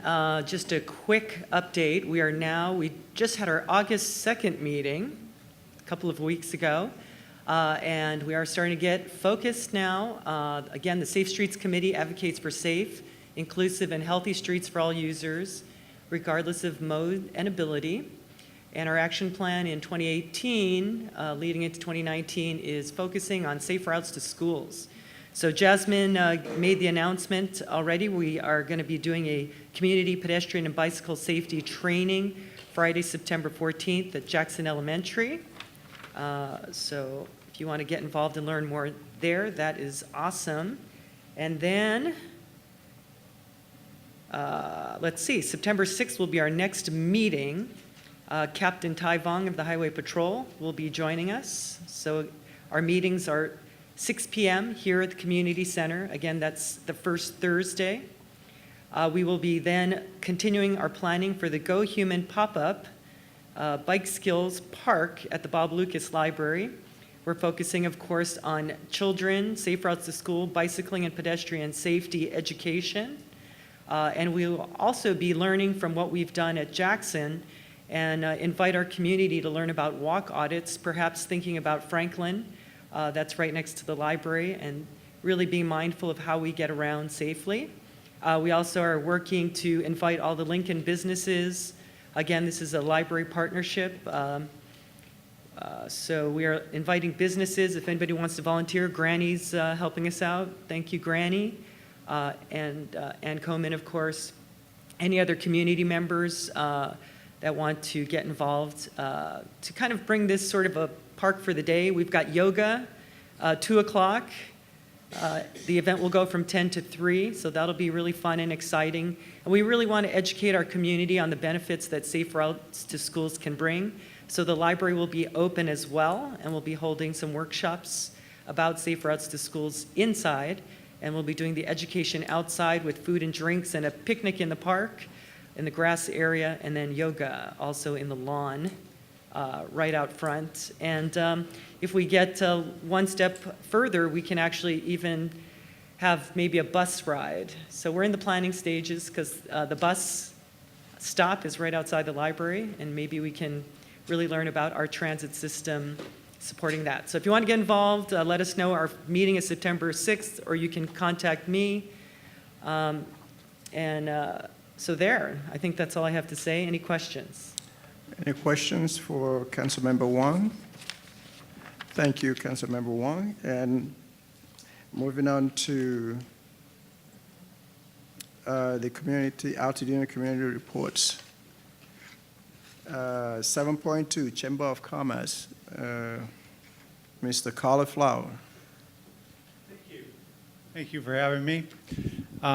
Just a couple of things briefly. The Chamber is currently looking for a few good board members. Each year at this time, we look to fill vacant positions or vacating positions. Our board terms are 3-year terms, begin in January. There are some of these back on the back table. Attached to it is a questionnaire / application that we ask prospective board members to complete so we get an idea of what their interests are and how they can contribute. But it's a great way to get involved in the community and participate. So we encourage, please help us spread the word if you would. Secondly, I know Pat alluded to this briefly. I'll just expound upon it a little bit. But the Chamber is partnered up with the American Red Cross and hosting a blood drive going to be held here at the Community Center on Monday, September 17th, 9:30 to 3:30. There are some of these also on the back counter. You can make an appointment online, and all the other pertinent details are there. So we're thrilled to be able to do that for the community as well. And then lastly, our office manager position is available. It's a part-time position, 15 to 20 hours a week. It's an independent contractor position. Lots of flexibility. It can be done remotely. We want some time in the office, but lots of flexibility. Left some of these also on the back counter. It's a job description and also some application instructions if anybody is interested. So that's all I have, unless anybody has any questions or comments. And, okay, Councilmember Marcuson? Of course.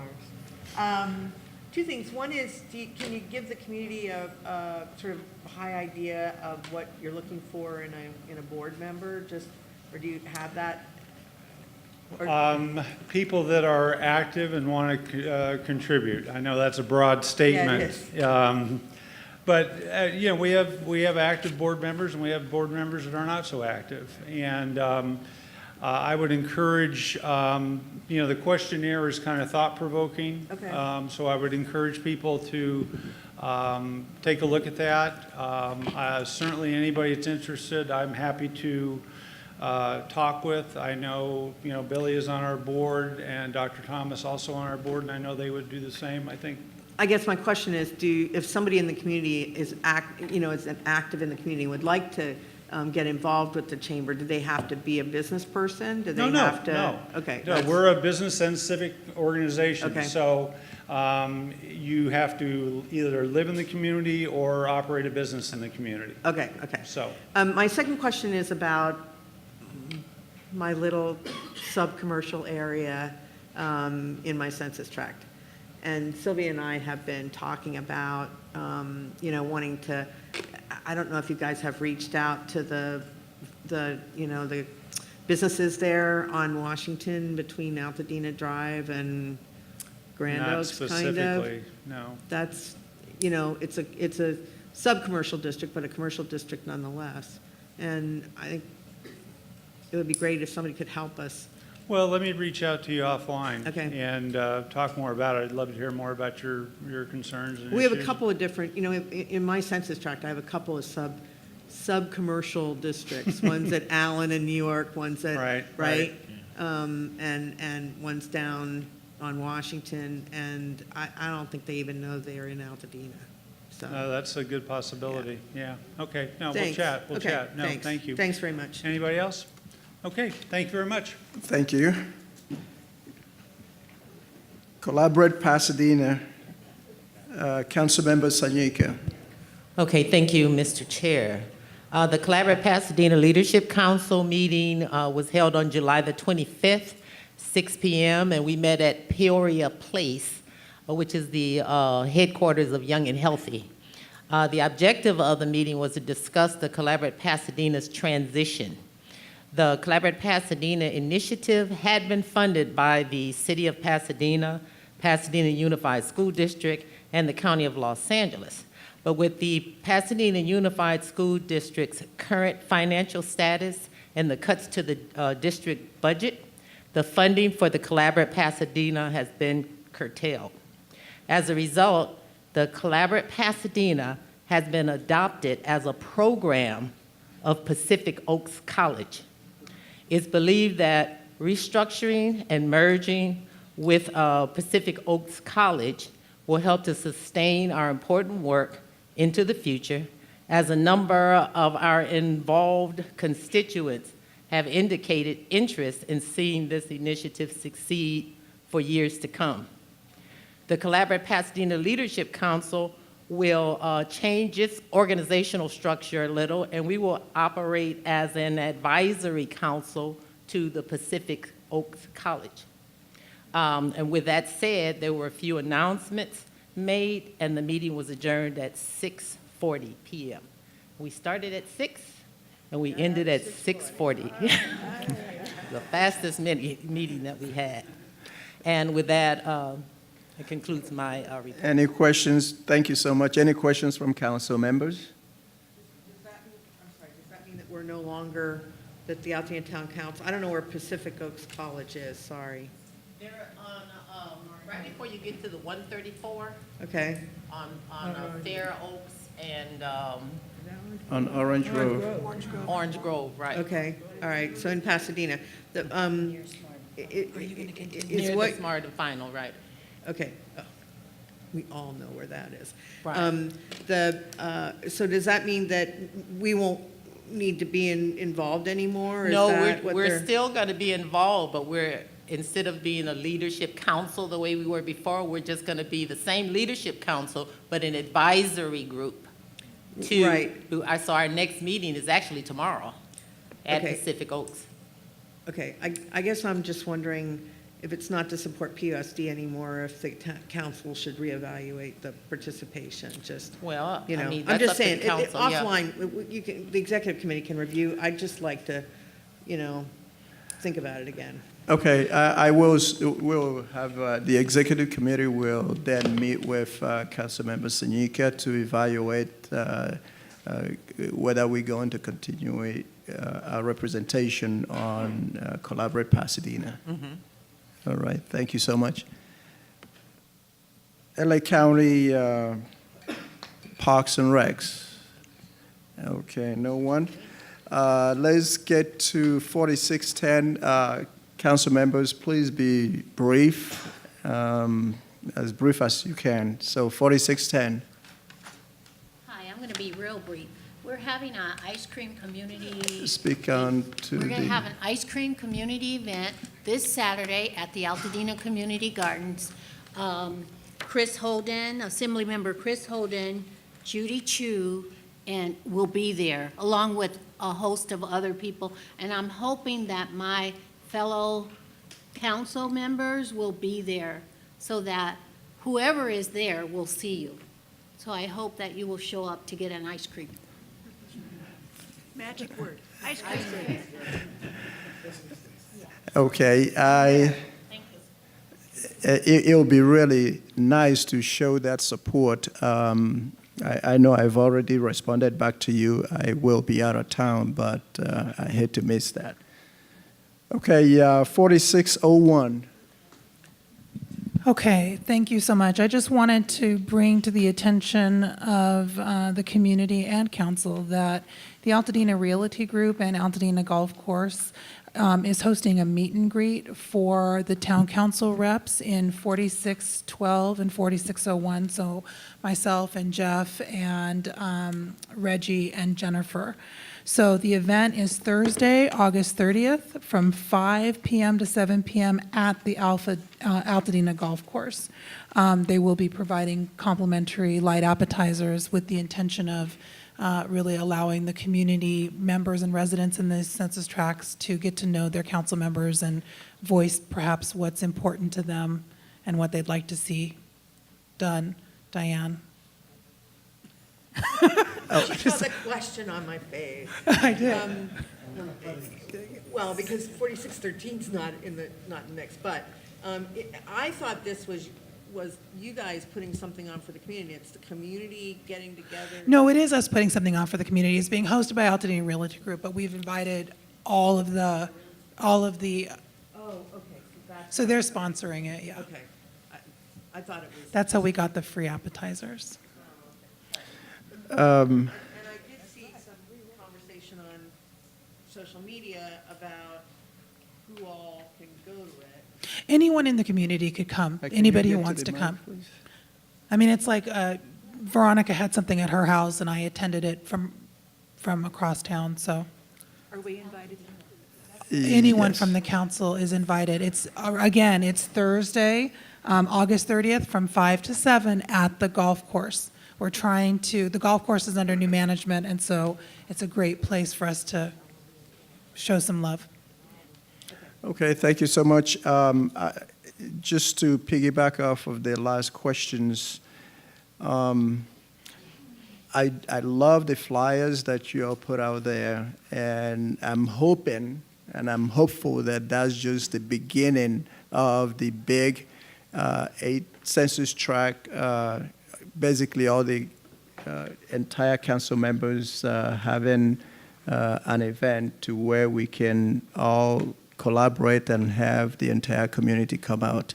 So that's, I believe that's where we head, and we did have a discussion that at some point it will be a big event to where the entire council members will have such a meet and greet for the community.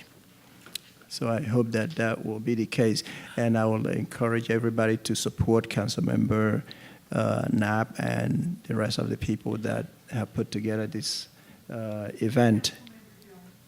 And Councilmember Jones, I did say that already. Okay, go ahead, Councilmember Knapp. Ask a question.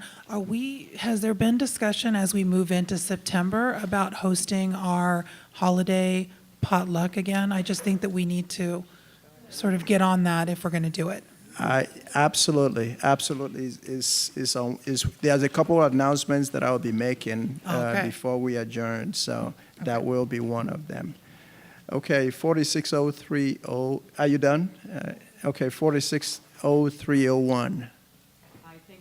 Thank you very much.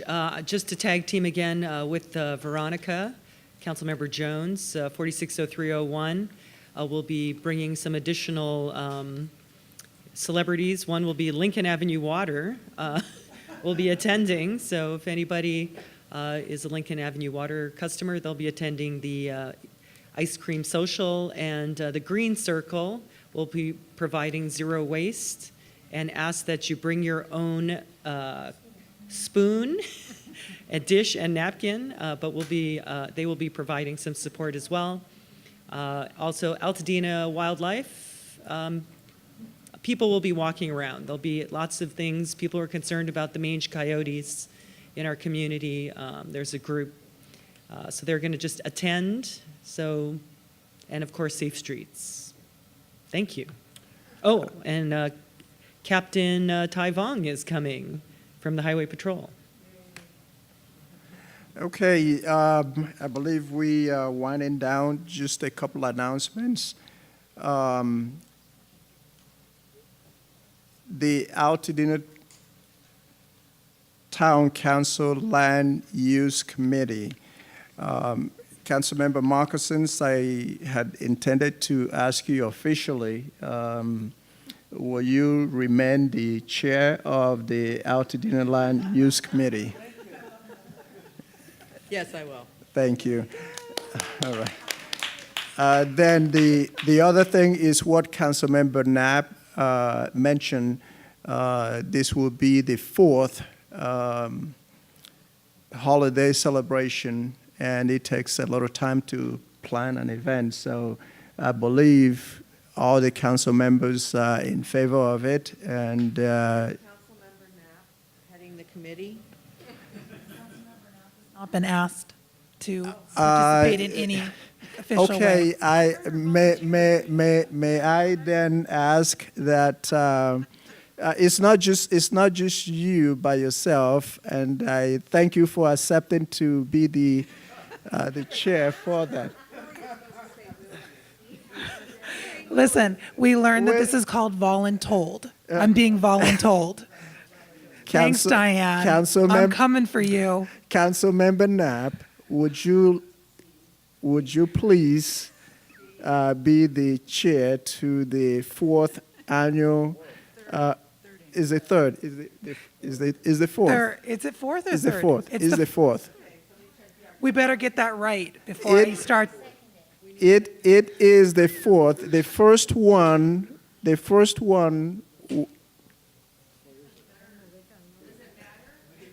Well, we want the marketing. Yes, because we want to delay you going home. Okay, we will get it straight. We will get it straight. You put it together. So thank you so much for accepting, and you work with whomever that you want to work with. Thank you so much.